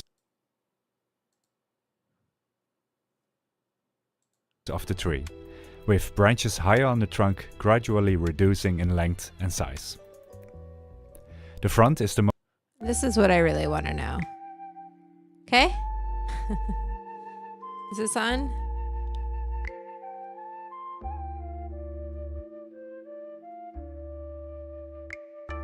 And here's the other strawberry nuggets northern cheese haze. So he's putting it in like a wooden thing. Oh, interesting. Okay.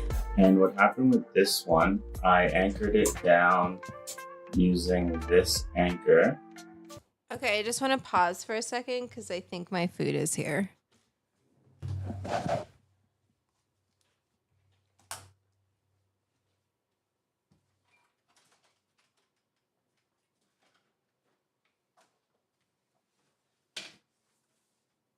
my God.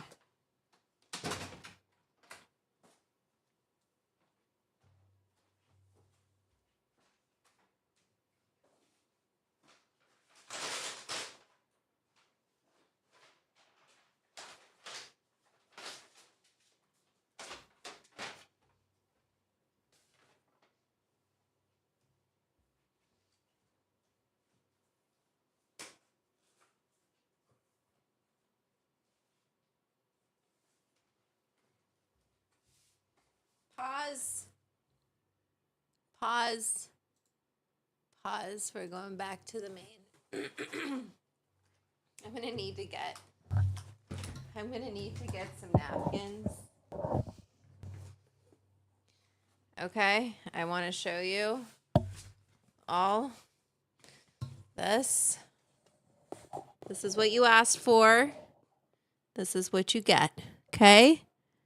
This is what you wanted, everyone. This is from Nona. Della Nonna. Una pizza, una bella pizza. Okay, so let's try this. Excuse me, I might need to pull my hair back. Pull this hair back. Excuse me very much. Excuse me. Accepting super chats for this ASMR of De La Nonna. Let me show you one more time, babies. Look at that pizza. Look at that pizza, pizza, pizza, pizza. Can you tell I'm happy? Anyway, I'm nice and stoned. This is exactly what the munchies wanted. Real, look at that, baby. This is the pepperoni. We're going to take a bite. Let you know, it looks very focaccia-y, you know?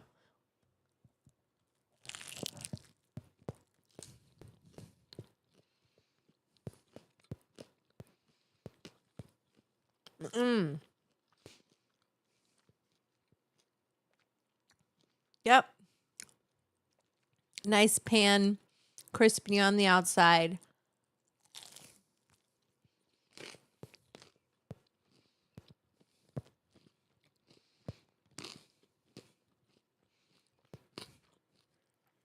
Yum, yum, yum.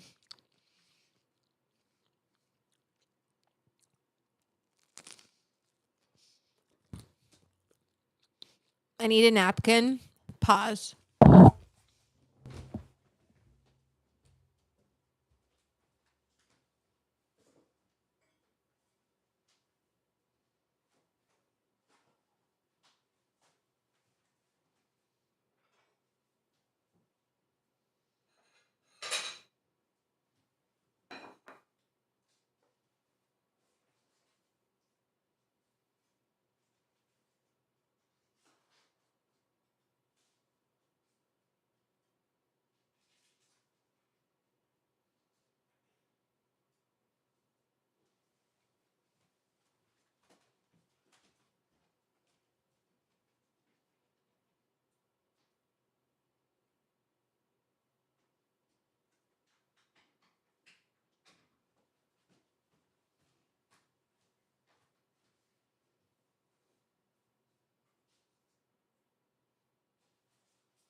Sorry, I just had to get a napkin, get a little plate. So, okay, I've got this pepperoni pizza. You prefer oatmeal? Wait, what are we talking about, man? I got pizza here.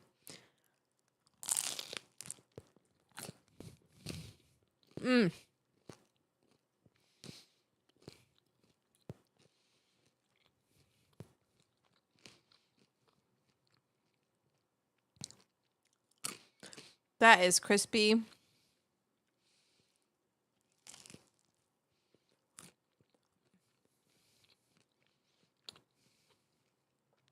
A celiac's worst nightmare. But the parm on top, generous. Good amount of sauce.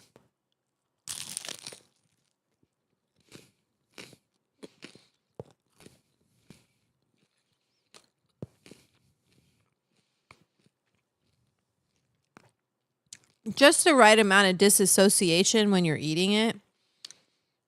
Because it's so good, it just takes you to other places. You know what I'm talking about?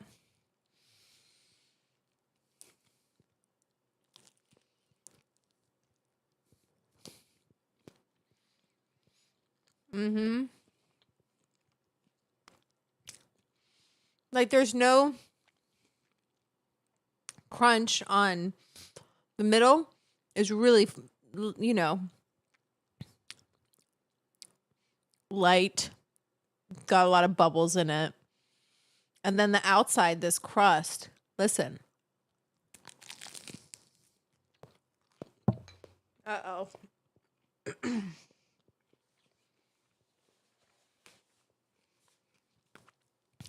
Got some sauce on my pants. Okay.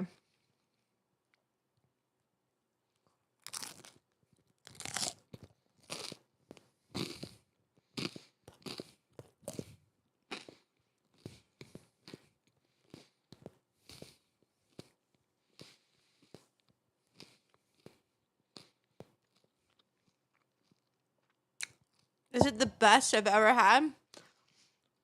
I don't know. I think I need to like go there myself and try it. But you know, this is the margarita. 1 second.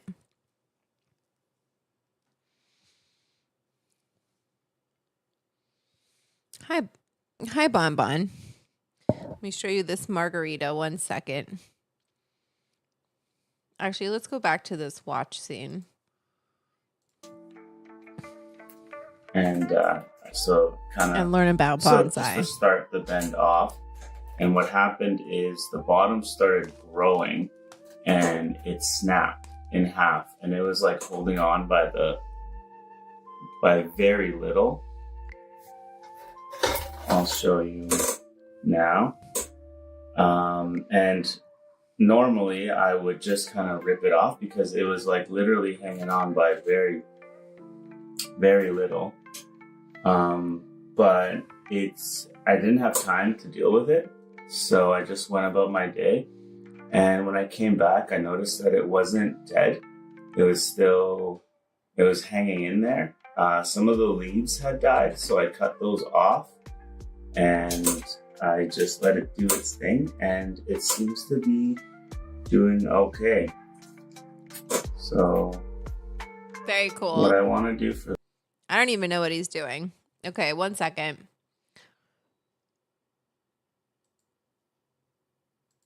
Back to the main for a second. For this margarita. Okay, pretty simple. This is also the edge piece.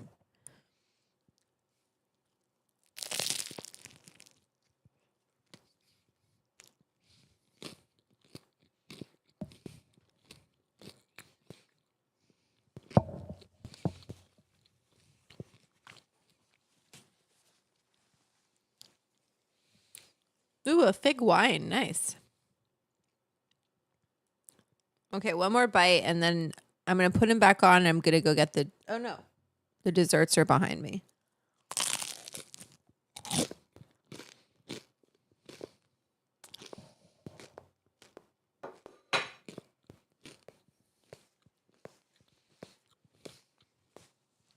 Yum.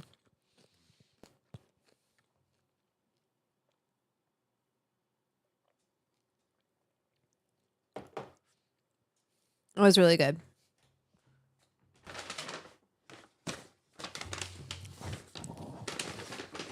I got some dessert. This is their tiramisu, but I'm gonna need I'm gonna need a spoon for it. Okay.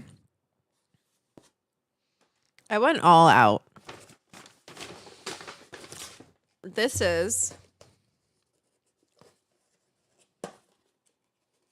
the cannoli. It looks a little sad. Just because it's fried, right? And so it got a little soggy sitting there with, you want to pipe them right fresh. You don't want them to sit. But so I'm going to take a bite right now.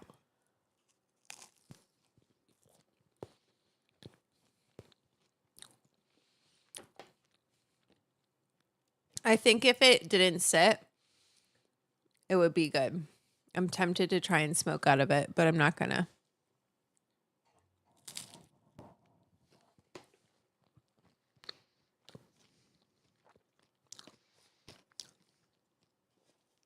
Like, not a lot of crunch there. But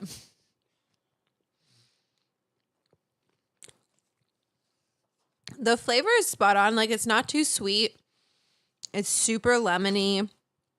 The actual shell is really delicate, which is hard to do. And it's long and it had a lot of bubbles on it. I think if it was fresh and just piped, it would be good.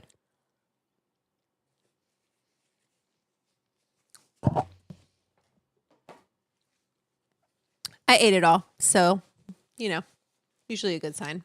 Now, the center is ricotta. And then you put lemon, like a citrus zest in it. And sometimes you put chocolate, and sometimes you put pistachio, and sometimes you put cherries. Just depends on How do you want to do it? I really went all out. I also got their lemon tart.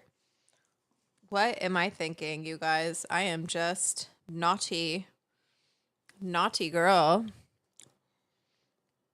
Ooh. Maybe this is what YouTube meant by yum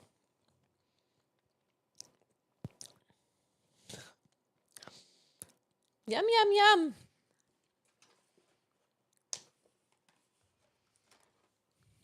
Yum yum yum yum. What? Yum.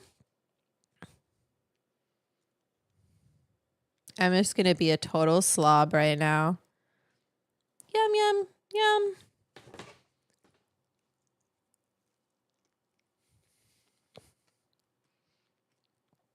Oh my God. Woo! That is so good. I was not expecting that to be so good. It's like bruleed on the top. I don't know if you can see that. They like bruleed it on the top. Can you see?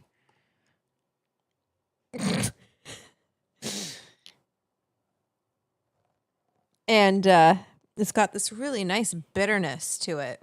The whipped cream is over whipped a little bit, but that's okay.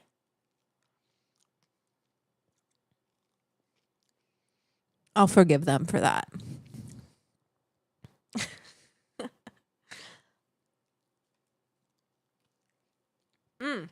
Mm-hmm. Okay. Yum. So good. My dog is looking at me like, you bitch. Okay, I'm going to get a spoon. Let me play this guy. Gotta eat that tiramisu. But let me play this guy, okay? For this one though, is I wanna put it on its side so then I don't have to wire it anymore and it starts growing, I guess, horizontally, but what would be upwards.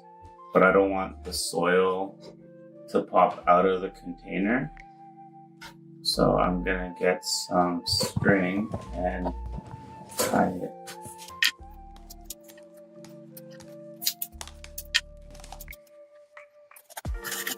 I have to say the sugar rush that I have right now is very intense. It's very intense. I need to drink a big glass of water. But before I do that, let me try this tiramisu.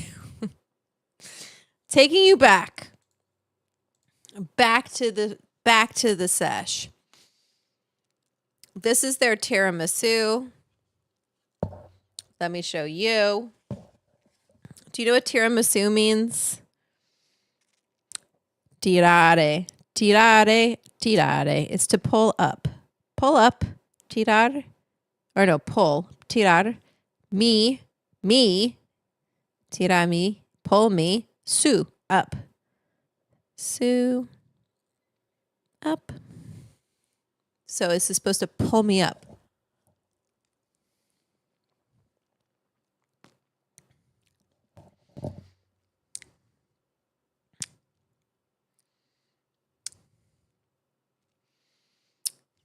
I mean, it's good amount of caffeine in that. No joking around there. And I like that it's not over soaked. I feel like they did a mix of mascarpone and whipped cream. We're not mad about that.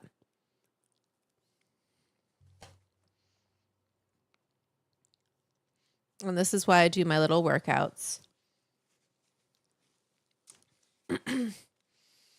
You've never had tiramisu? It's delicious. We've done infused tiramisu. I called it tiramisu because su is up and GIU is down. Ju. But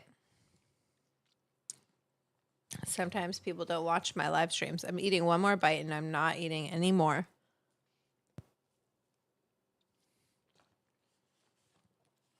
So much coffee in that. Woo! Wow, that is a lot of caffeine. Okay, I'm gonna get some water. Let's play this guy again.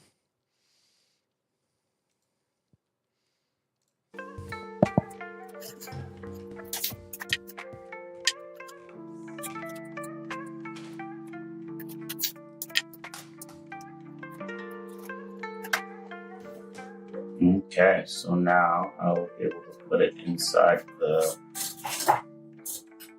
tent like this on its side.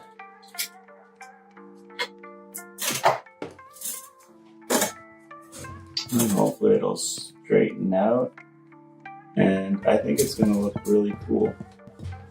Okay, so this one actually, early on, very early on, I pretty much split the trunk and it was hanging on by just a thread, and somehow it survived.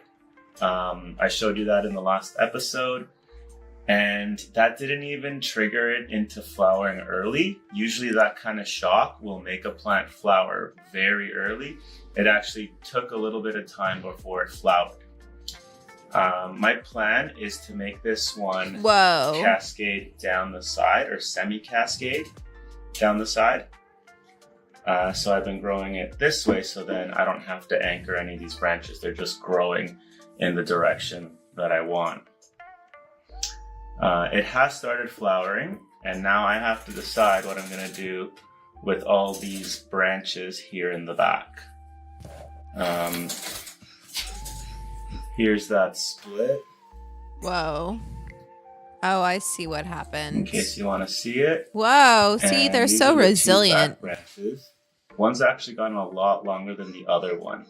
I was hoping they would stay of similar size so that I can kind of parallel, like have them beside each other.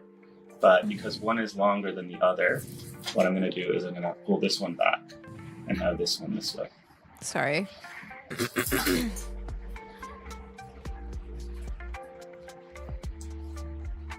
I wonder what strain it is.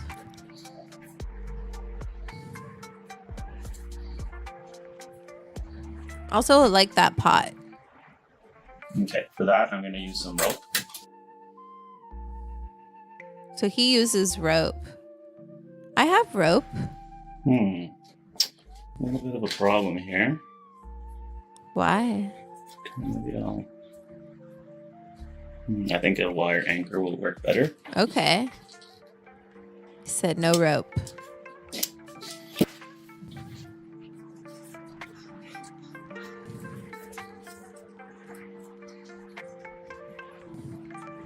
Yeah, that works much better. This way, I'll still be able to put it on its side. And that branch doesn't really do anything. Get too messed up. And this one's still really flimsy. Oh, so you know what I'm going to do? Okay, let's get a closer look of how I put that wire in. I'm going to take that wire out.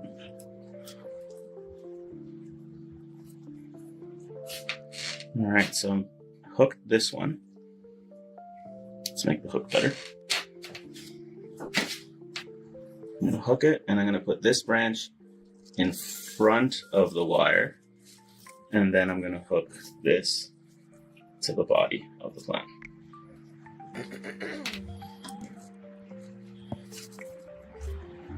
Very cool. Hi, Bonbon. What? No. All right, so now those are going to start. Like, I've started the shaping. They're not where they're going to end up, but they're not going to grow in the wrong direction anymore. They've been set on the right path, and I will finish them shaping once I've locked all these into place. And once I've locked all these into place, I'll continue the shaping of them. But for now, that will do. Okay.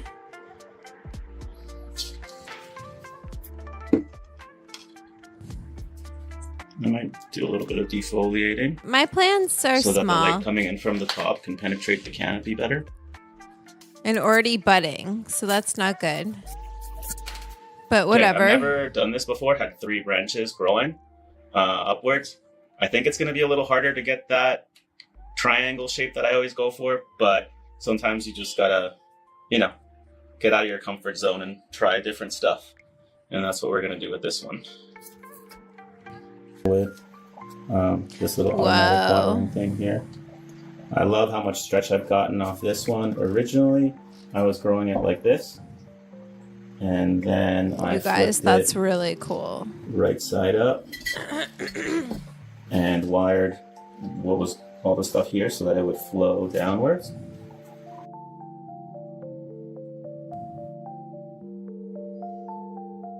What is that twirly thing? Oh wow, you can bend it and shape it around it. Ah, how pretty. I need this.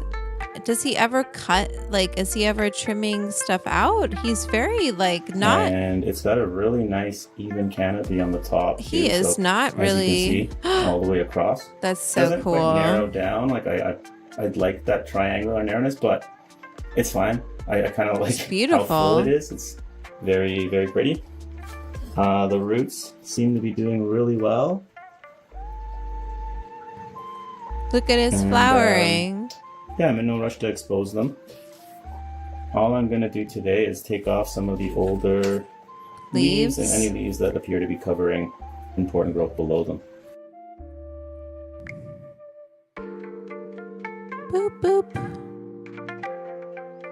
There's some growth down here that he's getting it out. Take off. Okay. I don't see that doing very much.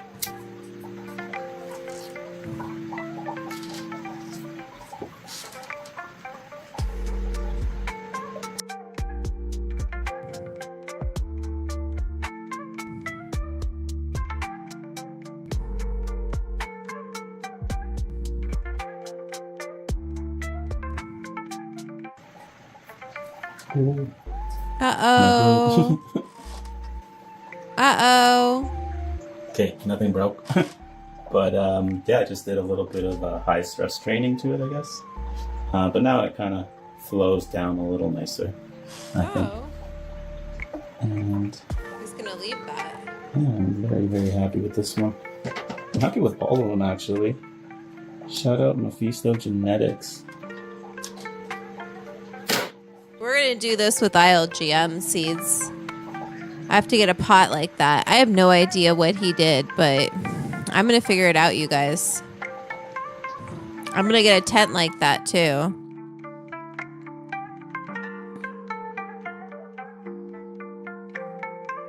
Thanks, Petra. I'm glad you're enjoying it.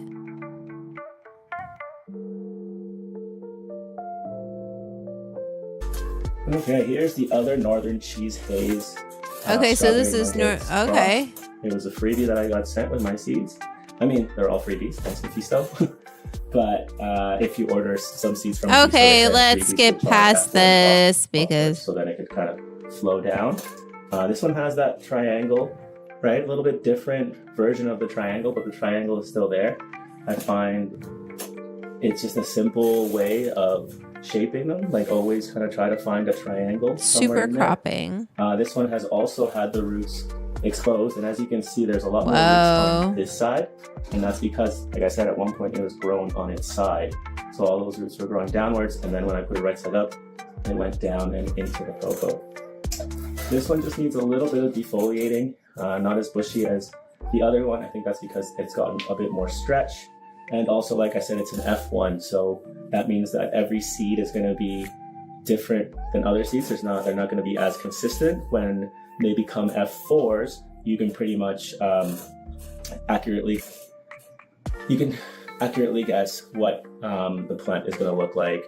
And I find Mephisto's legacy line, Ravenberry, those ones. Okay, so I'm gonna talk to Bob at ILGM and see what they say is good for growing bonsai, because I really would like to figure out how to do this. Let me see if there's not a different person.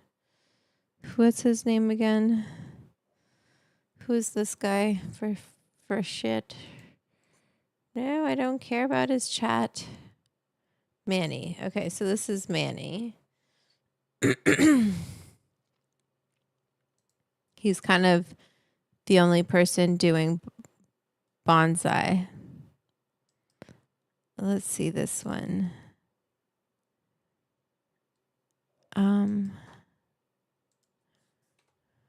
Oh shit. Didn't work. Oh, it does work though. 1 second.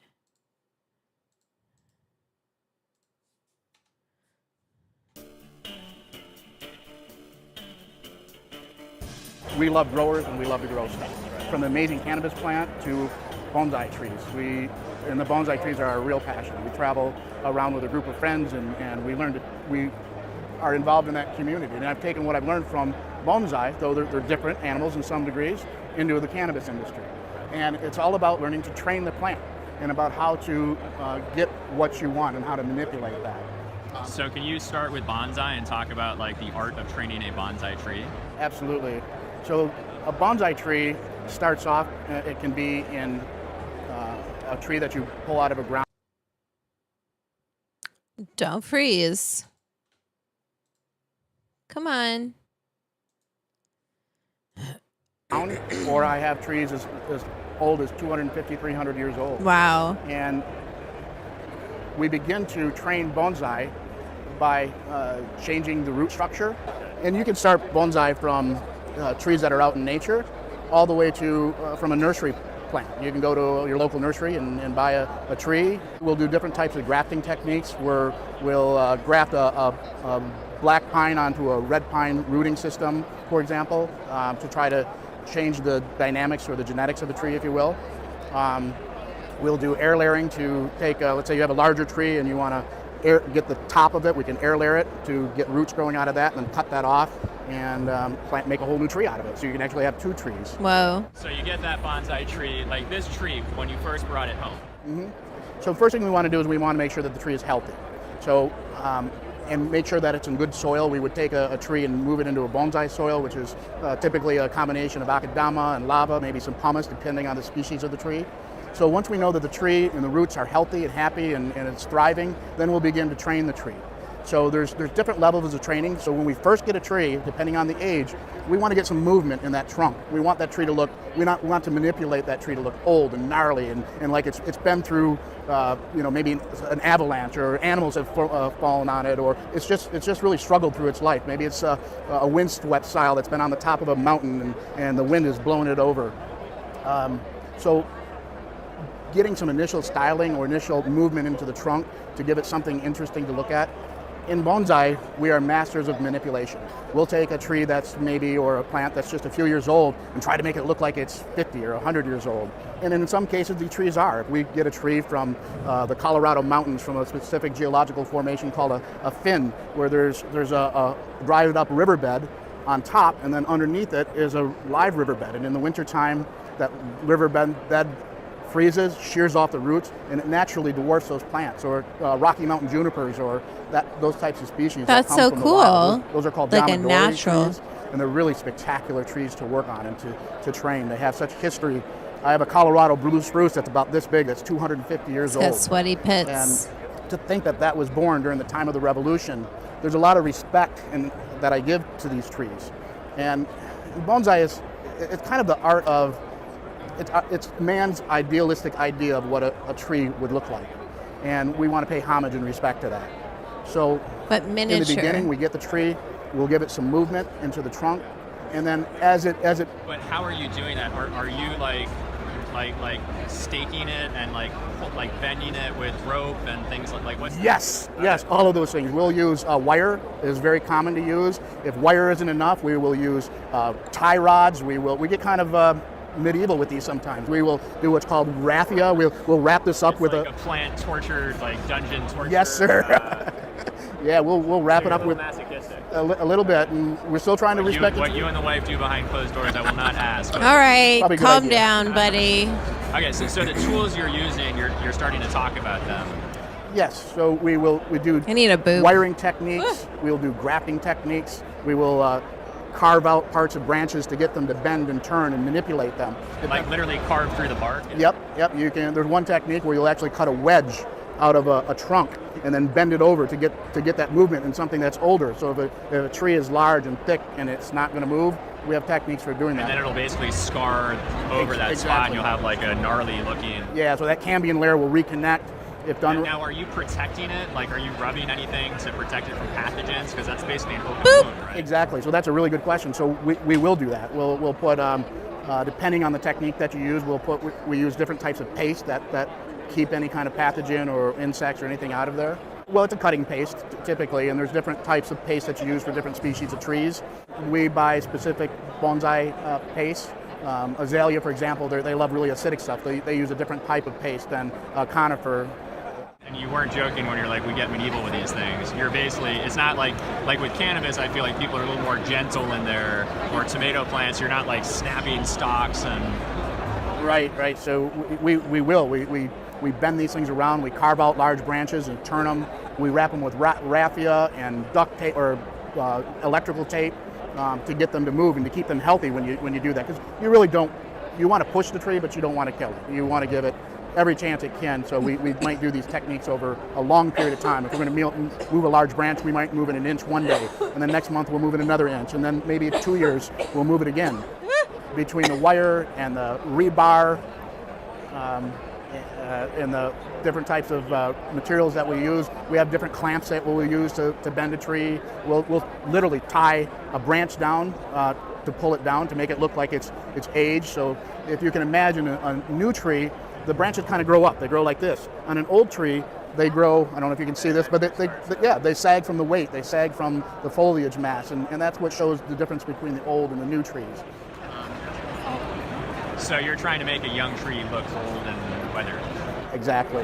It's like a Hollywood studio that takes a kid and tries to make him look like an old Sure. man. So there's another technique we use called ginning or shari, where we'll take some bark and we'll strip out some bark to show the inside of the tree, and then we'll treat that with a sulfur to make it look white, to make it look like it's weathered or aged.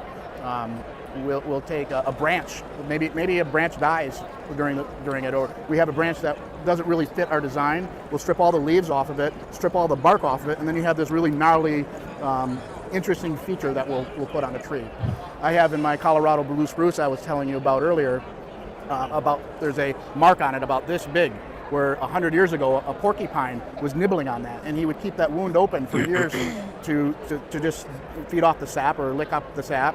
And now there's this really cool disc feature that's on that tree that you can see the inside of the tree, if you will.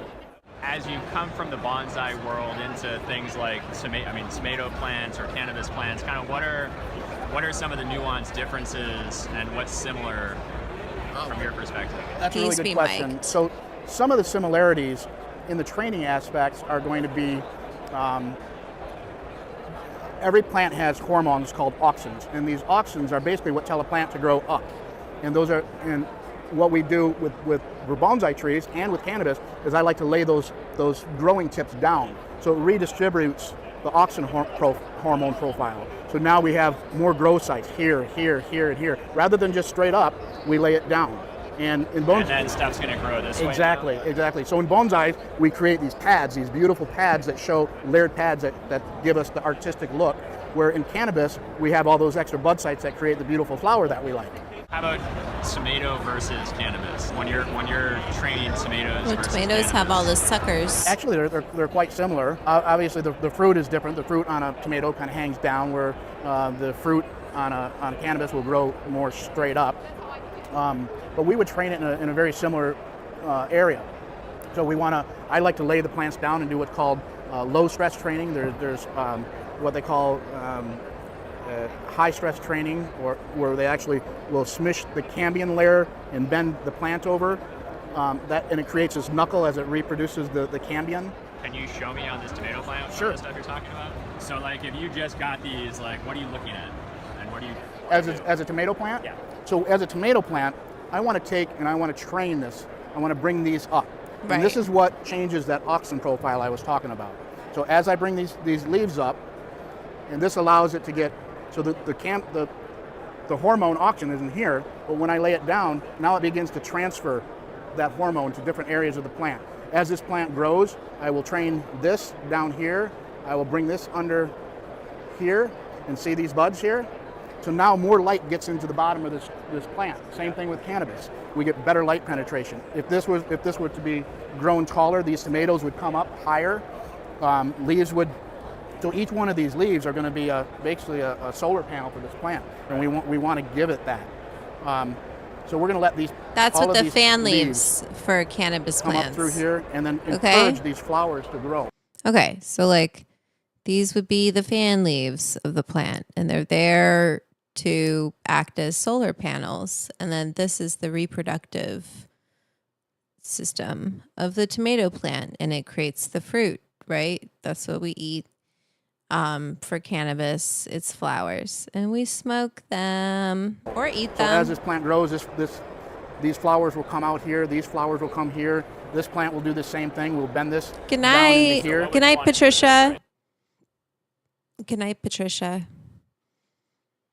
Thanks for hanging out. Thank you for the super chat. I appreciate you. You're on the board. Does anyone else want to go on the board tonight? Send me a Venmo to @theediblesclub if you're having a good time. And if you want me to keep on booping. All right, let's keep playing this video though. So weird. Oh, there we go. I would want to get this underneath here, and we can do I do love fried green tomatoes. They're so good. that by, I just put this in here to hold this up. These have actually grown a little bit. Kelly, since you're we've been at the silly. show. In like 2 days. In 2 days, yeah. Under this healthy fluorescent light. Right. Detroit Convention Center. So we'll bend this out here, and this will encourage us. As this grows, this will come up in this area. Yep. Now I'm going to put this back in here with this wire to hold it in place. We use a lot of wire in bonsai too. So I'll grow this up, and as this terminal flower here, I'll train to come up into this area. Yeah. And hang. The other thing that doing this increases the airflow in your plant. Boop. So increasing your Did you airflow send me a increases your Venmo? nutrient uptake, which gives you better flowers. It also reduces things no. like powdery mildew and mold. Absolutely, very good point. Yeah. And you can get to the plant easier. You can, it's easy. One of the things in both bonsai and cannabis, and in life in general, I'm learning or trying to learn to observe. And the first thing I do in the morning with my bonsai trees and even my cannabis, I grab my cup of coffee and I go out and I just look at the plant. I look at its health. I look to see That's what if I do with the joint. there might be any insects or any kind of diseases, so that I can react to that quick. Yeah, thanks, Madam When you have a Dram. tree that's worth thousands of dollars, or a cannabis plant that's worth thousands of dollars. There it we wanna is, take pretty good people. care of it. So learning to observe and understand and know the plants that you're dealing with makes all the difference in the world. Plus it's just fun. It's just fun getting out in the garden, having a cup of coffee, and just looking at the beauty of nature. And sometimes it's kind of therapeutic. Yeah. It's really a passion. Thank you, Chubsack. Mistakes you see when people. How did you find the sesh? Oh, I should probably do another poll for you guys. Let's start a poll. How did you hear about the sesh? You can see what I'm writing. Holy cow. Instagram, YouTube, or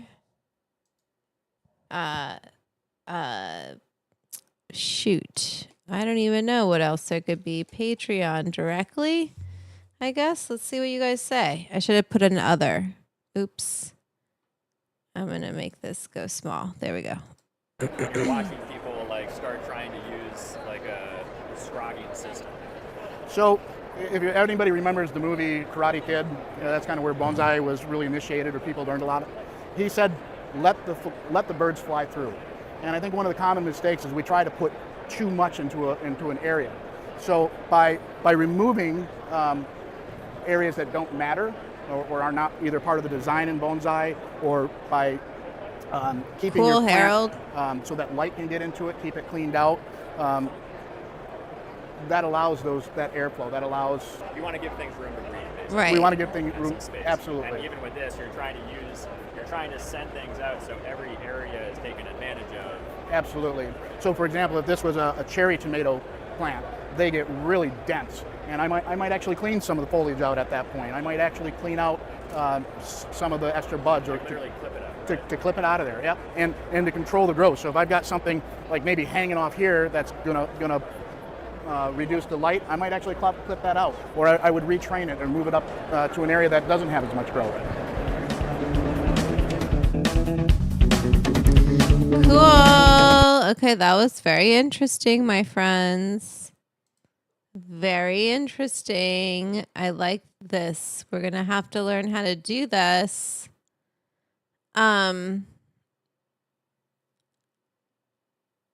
What the hell is this?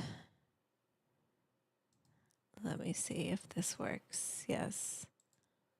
Let me see how it's only 6 minutes. Let's watch it. What is this? Okay, so let's make this inexpensive, simple 12-plant fogponic cloner. But first, I made a guide to go right alongside this video. It should be a great resource for you. It is free and you can download it in the description box below. All right, now first step, to measure out and mark our drill holes. Okay. So I discovered that I could fit 12 2-inch net pots on this lid without compromising the integrity of the lid at all. So I did 3 rows of 4 net pots. So next we're gonna put in our 2-inch drill bit and drill out the holes that we just marked. And make sure the holes are nice and clean, pulling off any little bits of plastic that are stuck on. It's kind of tedious, but you definitely wanna make sure that's not in your water. Now we're going to switch to the 1/2-inch drill bit and drill a hole in the top of the bin for the power cord to run through. Be super careful drilling out this hole. This is pretty cheap plastic and it's really easy to rip it up like I did here. But if you do this, don't worry too much. We can fix it in just a second. Next, we're going to fill the reservoir about 1/3 of the way with water. We're going to assemble our ultrasonic fogger with the floater and the splash guard. Go ahead and put that in the water and we're going to lead the wire through the hole and fit the grommet in really just the best that you can. Okay, my best strain right now is, and I'll drop it. I'll drop the link for the seeds in the chat.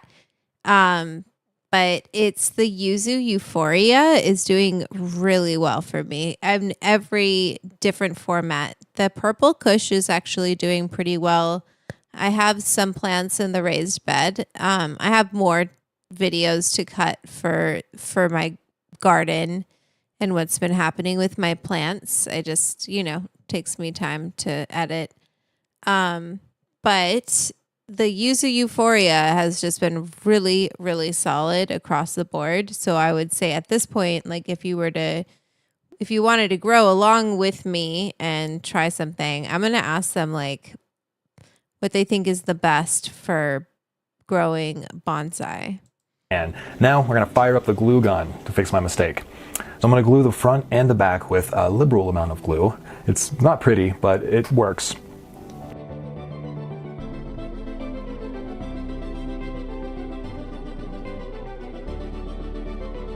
So next we're going to put the lid on and fill the holes with our net cups. Then with our cloner cuffs.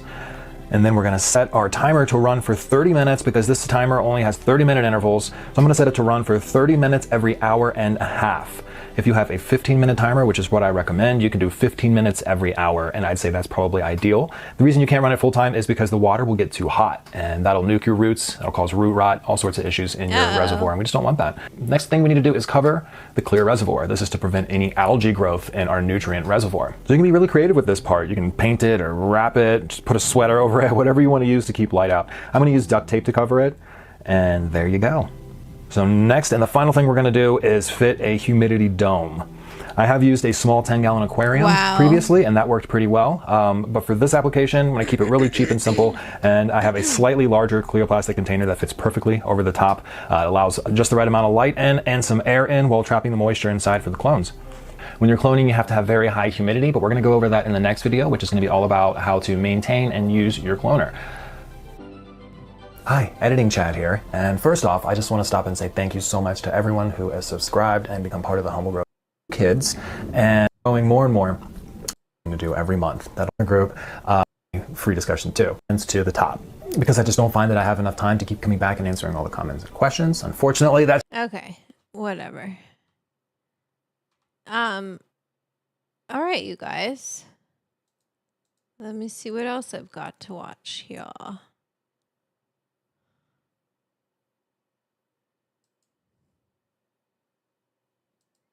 Let me see what this is. Let's see what this is, you guys. LECA, LECA, LECA. What in the world is LECA? Tell me. Lightweight expanded clay aggregate. We just called it LECA for short. I And what just it ate a bunch technically of means food, is these so clay yeah. pebbles. And when people are referring to Oh, LECA, wait. often they're just saying. See, you guys, everybody else, Kyle, you've said so many things in this chat and you haven't once sent me a Venmo super chat. And it's always the same people who are supporting this stream. I don't think you guys get it. Like, it's the Venmos, it's the patrons who are making this all possible. And I'm not going to read your comments unless, like, it's Okella, it's Madam Dram, it's Patty, it's JJ. You know, what do you want to say? Okay, 1 second. So JJ wants to see. Let me see if I can pull this up, JJ. Do you mind if I, like, pull it up for everybody? Let me get the Discord open. Switch. Oh, wait. Did that ruin? No, it didn't ruin the audio. Let me see my account.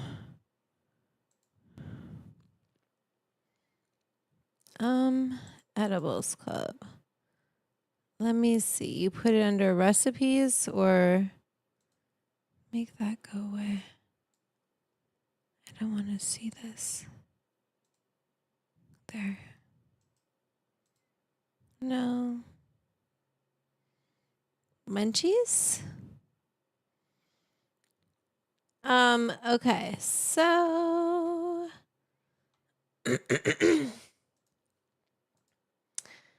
let me see if I can get this to go up. I just have to window capture, create new Discord. Okay. Select a Discord. Oops, there we go. Can you guys see that? Let me see if I can make this kind of go. So this is the club Discord. I'll make me over here a little bit. And we can even make this part of the club sesh if you guys enjoy it, where we pull up things from the Discord. But so JJ, let me put you on the board too. I put this down first. Actually, I'm not going to put it down. I'm just going to put a heart next to your name anyway, because you're already on the board.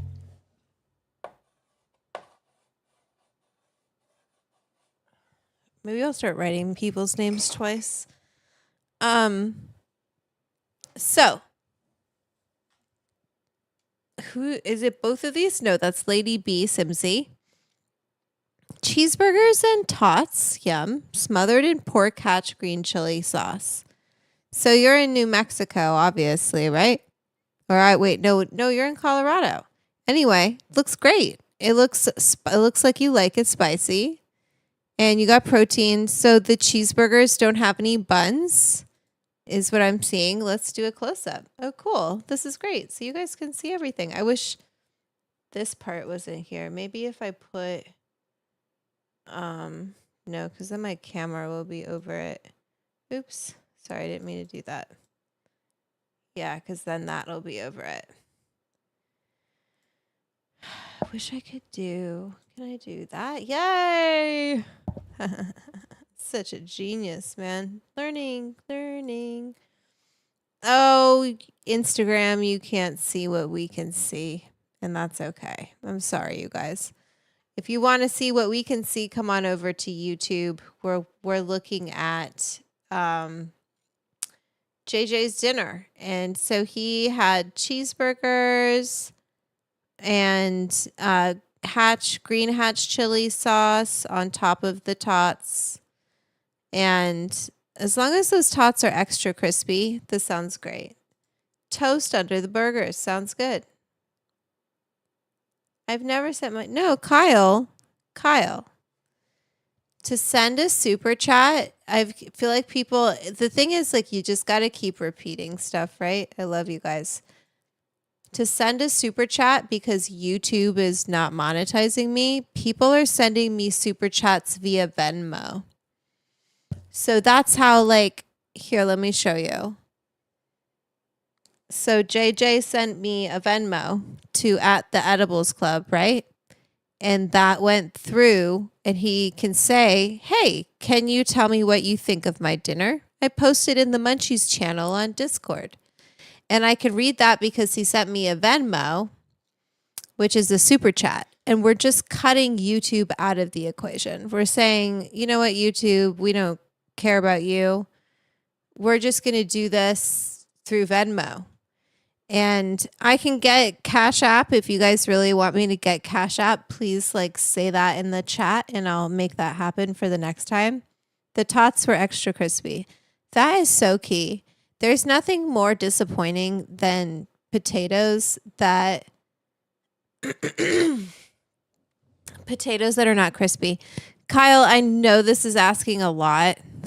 I was just saying, you guys are so great because I know it's asking a lot to be like, hey, come on this app, watch me on this app, and then go on this other app and send me support. But it really does, like, it's directly helping keep the stream going because this is what I do. And so obviously the Edibles Club, the Patreon is the best way to keep this going. But, you know, Venmo is, you're helping pay for my dinner, which is awesome. And I really enjoyed it. And I think we all enjoyed it together. And it was an educational experience as far as, is that place worth going to and eating that pizza? And I have to tell you guys, I really do think it was worth it. It was, Della Nonna was delicious. That pizza was delivered that crispy, crunchy. And JJ, this looks great. Sorry, I got distracted, but that looks great. You know, it looks really good. So, and my pizza was really good. And I hope you guys will go and get that. Do we have any more that we were watching on this? Oh yeah, he's telling us what this LECA stuff is. Okay, let's keep on watching. But thank you for the super chat. Semihydroponics, something that is sitting within water. So we're essentially growing these plants within just rocks, air, water, and nutrients. And that gets to why people might want to grow with LECA. First and foremost, it just grows a lot faster. Hydroponics typically is about 30 to 40% faster growth. Kyle, I think everyone in this chat would like to meet in person and share a doobie. Hi, Liberty Genetics. Welcome. We've been learning about bonsai. We've been learning about hydroponics. We've been learning about aquaponics. Now we're going to learn about LECA, whatever that is, semi-hydroponics. And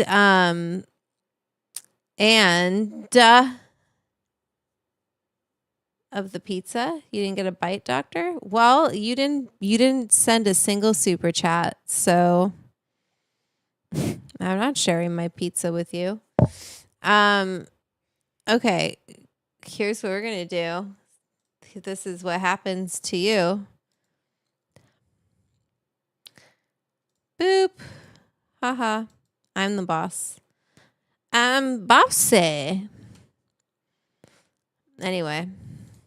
Growth and bigger growth than soil on average. I've been growing in hydroponics for about 14 years and using LECA throughout the whole process. It's my favorite aggregate to use in the hydroponics world. So not only do you have faster growth with LECA, you have a lot less root issues typically. There's a lot less chances for overwatering and underwatering, and there ends up being a lot less issues with root rot. But root rot can occur in semi-hydroponics. This water needs to be changed frequently. The oxygen needs to be put back into the water. Also, LECA is a lot cleaner than dirt. There's a lot less mess when transplanting, and if you're in an apartment, it can be really nice to kind of just use rocks and water as your primary way of growing. There's also far less pests and bugs with LECA. With soil, a lot of your soil-dwelling insects, like your fungus gnats, will live within this top layer of the soil. With LECA, they're not going to have really anywhere to go, and we tend to keep this medium sterile using hydrogen peroxide and bleach, whereas this is a very active and live culture within this soil. So you'll get just a whole lot less bugs. Now, to get started with semi-hydroponics, you're going to need a straight container.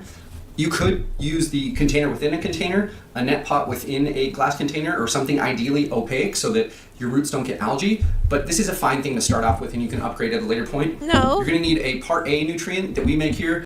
Doctor, you have not been booted. Kyle has been has been muted for a little bit.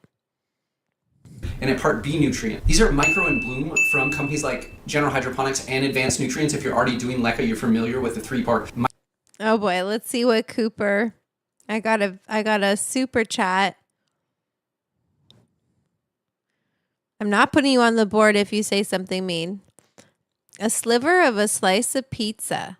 Do you want me to use to tell me what, I don't know which one this is, and tell me which name you would like me to put on the board, please. Petra the vet, don't worry about it. You want your name on the board, Petra? I'll put your name on the board just because you've knitted me things, okay?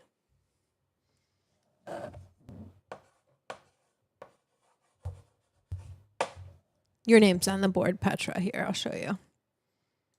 See, I put you right there, okay? Petra, right there, okay? Oops. Oh, you have Venmo. It's at the Edibles Club. But you don't have to. It's you're the best. You do so much. You're here every time. You're so supportive. And I know you've been working really hard and you've got your kids and just, Micro, grow, and bloom. But we just use the micro and the bloom of the 3-part, and we'll show you how to mix those if you want to use our style of mixing nutrients. And of course, you'll just need some LECA itself. So now we'll go work on converting the soil houseplant into a LECA container. We just want to really knock away any of the soil really gently with our hands. Just be really gentle and just kind of shake it out. You can gently tap on something hard, like this bucket. Next, I like to soak the root ball inside of some water, kind of swish it around. That will get off a good amount of the soil. Ideally, I had a hose, but I live in an apartment, so this is the best option. Because we don't want to take chunks of dirt and then soak them into water in the semi-hydroponics. That will create rock. So I'm going to rinse away all of this. It's pretty good. Okay, so now we have our desoiled plant, our container that we're going to plant into, and our bag of LECA. And we put this together as a simple kit that you can get on our website. It just gives people a really simple and easy way to get right into LECA without it costing a lot of money or being super confusing. So we're gonna kind of mark where we want our plant to eventually sit. So I kind of want it to sit just like that. So I'm gonna fill in with LECA about 3/4 of the way. Now that we're in, I'm just gonna fill in around the root zone and kind of let it filter in and fall into place. Okay, now we're fully transplanted. We're gonna just get a gallon of tap water and our nutrients together to make our solution. So we made this a very simple 2-part formula for the nutrient, and it doesn't necessarily need to be pH'd. We add some things into the micro and the bloom to stabilize the pH, so none of the water needs to be pH'd. And no grow is used within this mixture. So part A, we're going to use between 2 and 6 milliliters, and in part B, it's gonna be between 4 and 12 milliliters. Part B is always twice the amount of part A, hence the size of the bottles. So since this is a relatively new plant, we're gonna go with the lower side and kind of step our way up. So we'll use 2 milliliters of part A, which is a stabilized micro, put that straight into the water. Never mix the part A and part B together, and then between each nutrient, make sure to shake the bottle and mix it. So part A is in, now we're gonna do part B. It will be 4. Since part A was 2, this will be 4. So we'll go up to the 3, then we'll add in 1 more. We also include a pipette within your kit just to make measuring nutrients very simple. Finally, we'll add in some B1 vitamins and we'll do 5 drops per gallon. Whoa. This will help deal with the transplant shock, if any. This is a lot of work. We do also include some pH down within your kit if you want to use it, but it isn't necessary. The pH of this will be right around 6.2 to 5.8. Depending on which mixture or concentration you use of these nutrients. Remember that the larger your plant is and the more established it is and the more light it gets, the more nutrients. So that's when you'll be going up to something like 6 of this and 12 milliliters of this per gallon of water. But again, once you put that in and add in your vitamins, your pH should be pretty stabilized. Most tap water comes out between 7 and 8 pH, and that's what we've set up this nutrient program for. So now our water is mixed. We're just going to pour until the water reaches the bottom of the root mass. You want to go about 1/3 of the way up the roots. The roots act as little capillaries, so they'll draw that water up themselves. And then you're gonna wanna change this water out every 2 weeks. And when you do that flush, simply I'll wrap my fingers around the plant and hold the rocks back and just pour out the water and then swap it in. Of course, you can do it more often, but the goal of that is to reintroduce the oxygen back into this root zone since these roots are just sitting in kind of an old water solution. Remember, in active hydroponics, we're constantly bubbling this water, adding oxygen back in. So make sure to change out this water. And between cycles, you can splash a little hydrogen peroxide kind of over as a rinse just to clean out any sort of pythium or root rot that might occur. You want to have white fibrous roots. If you get any brown or slimy roots, you have a potential of root rot. And again, like I said, this is not ideal being a clear.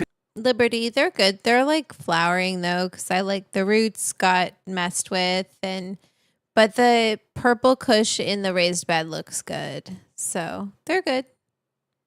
Container is not ideal that I don't have a net pot inside of it like this one, but I just wanted to show people a really simple way to get going with LECA in a cheap, affordable way that you can do right at home. Everyone's got a jar or a vase that they can use or a cup. If you did enjoy the video, please.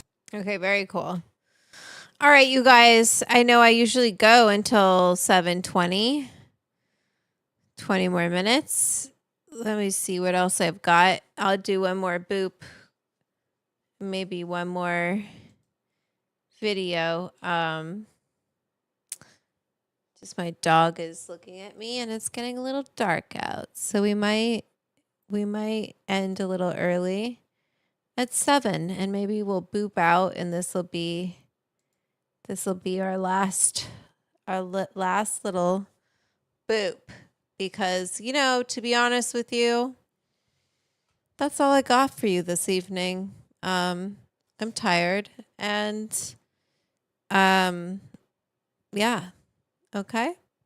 So I hope you all had a good evening. I hope you learned a lot of things about bonsai. And if you want to grow with me, visit ilgm.com. You can use the code Vanessa for 20% off, which is great. Okay, you can really grow with me. So we're going to boop this. Boop. Oops, almost missed it. Almost got it on my pants. That would have been bad.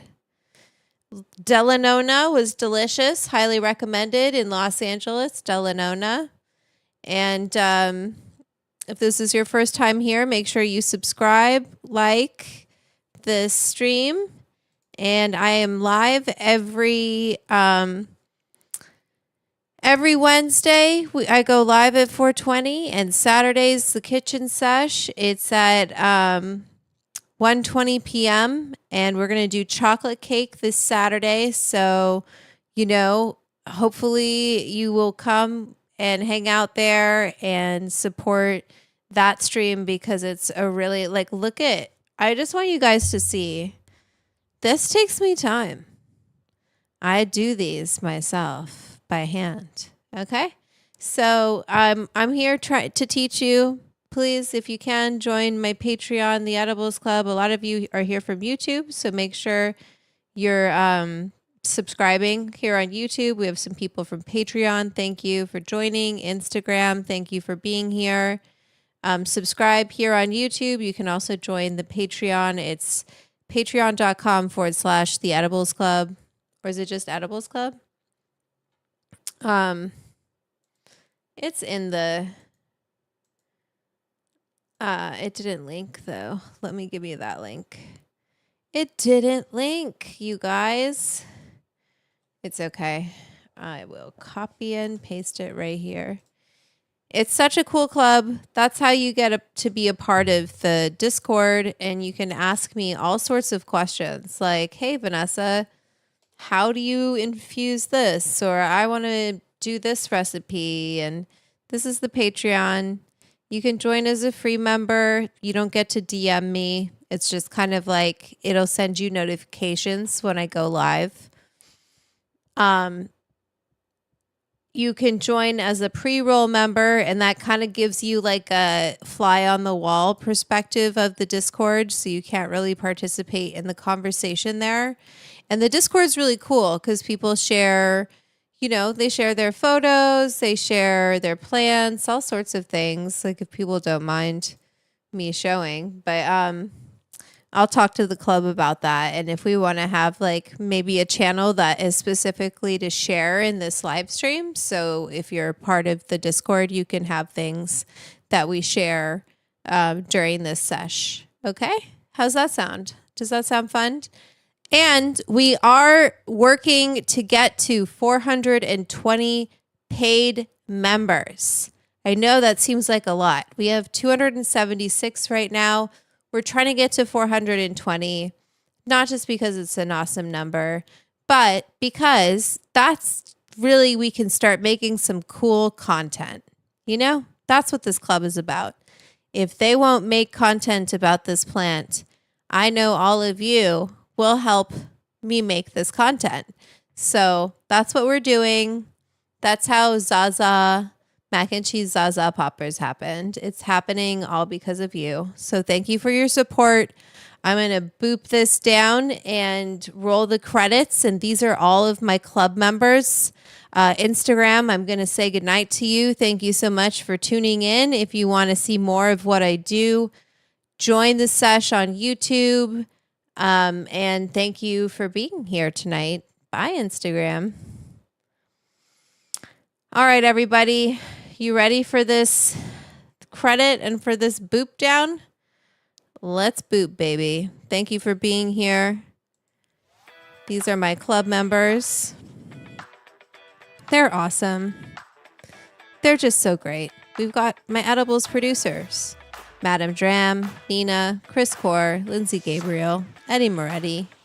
Great people. You could see your name up here if you want. Oh, there's my boop.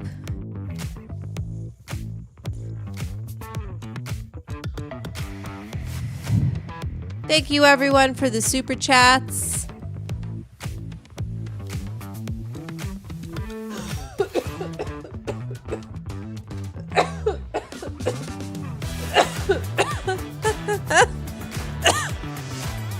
Got me.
Remember who you are.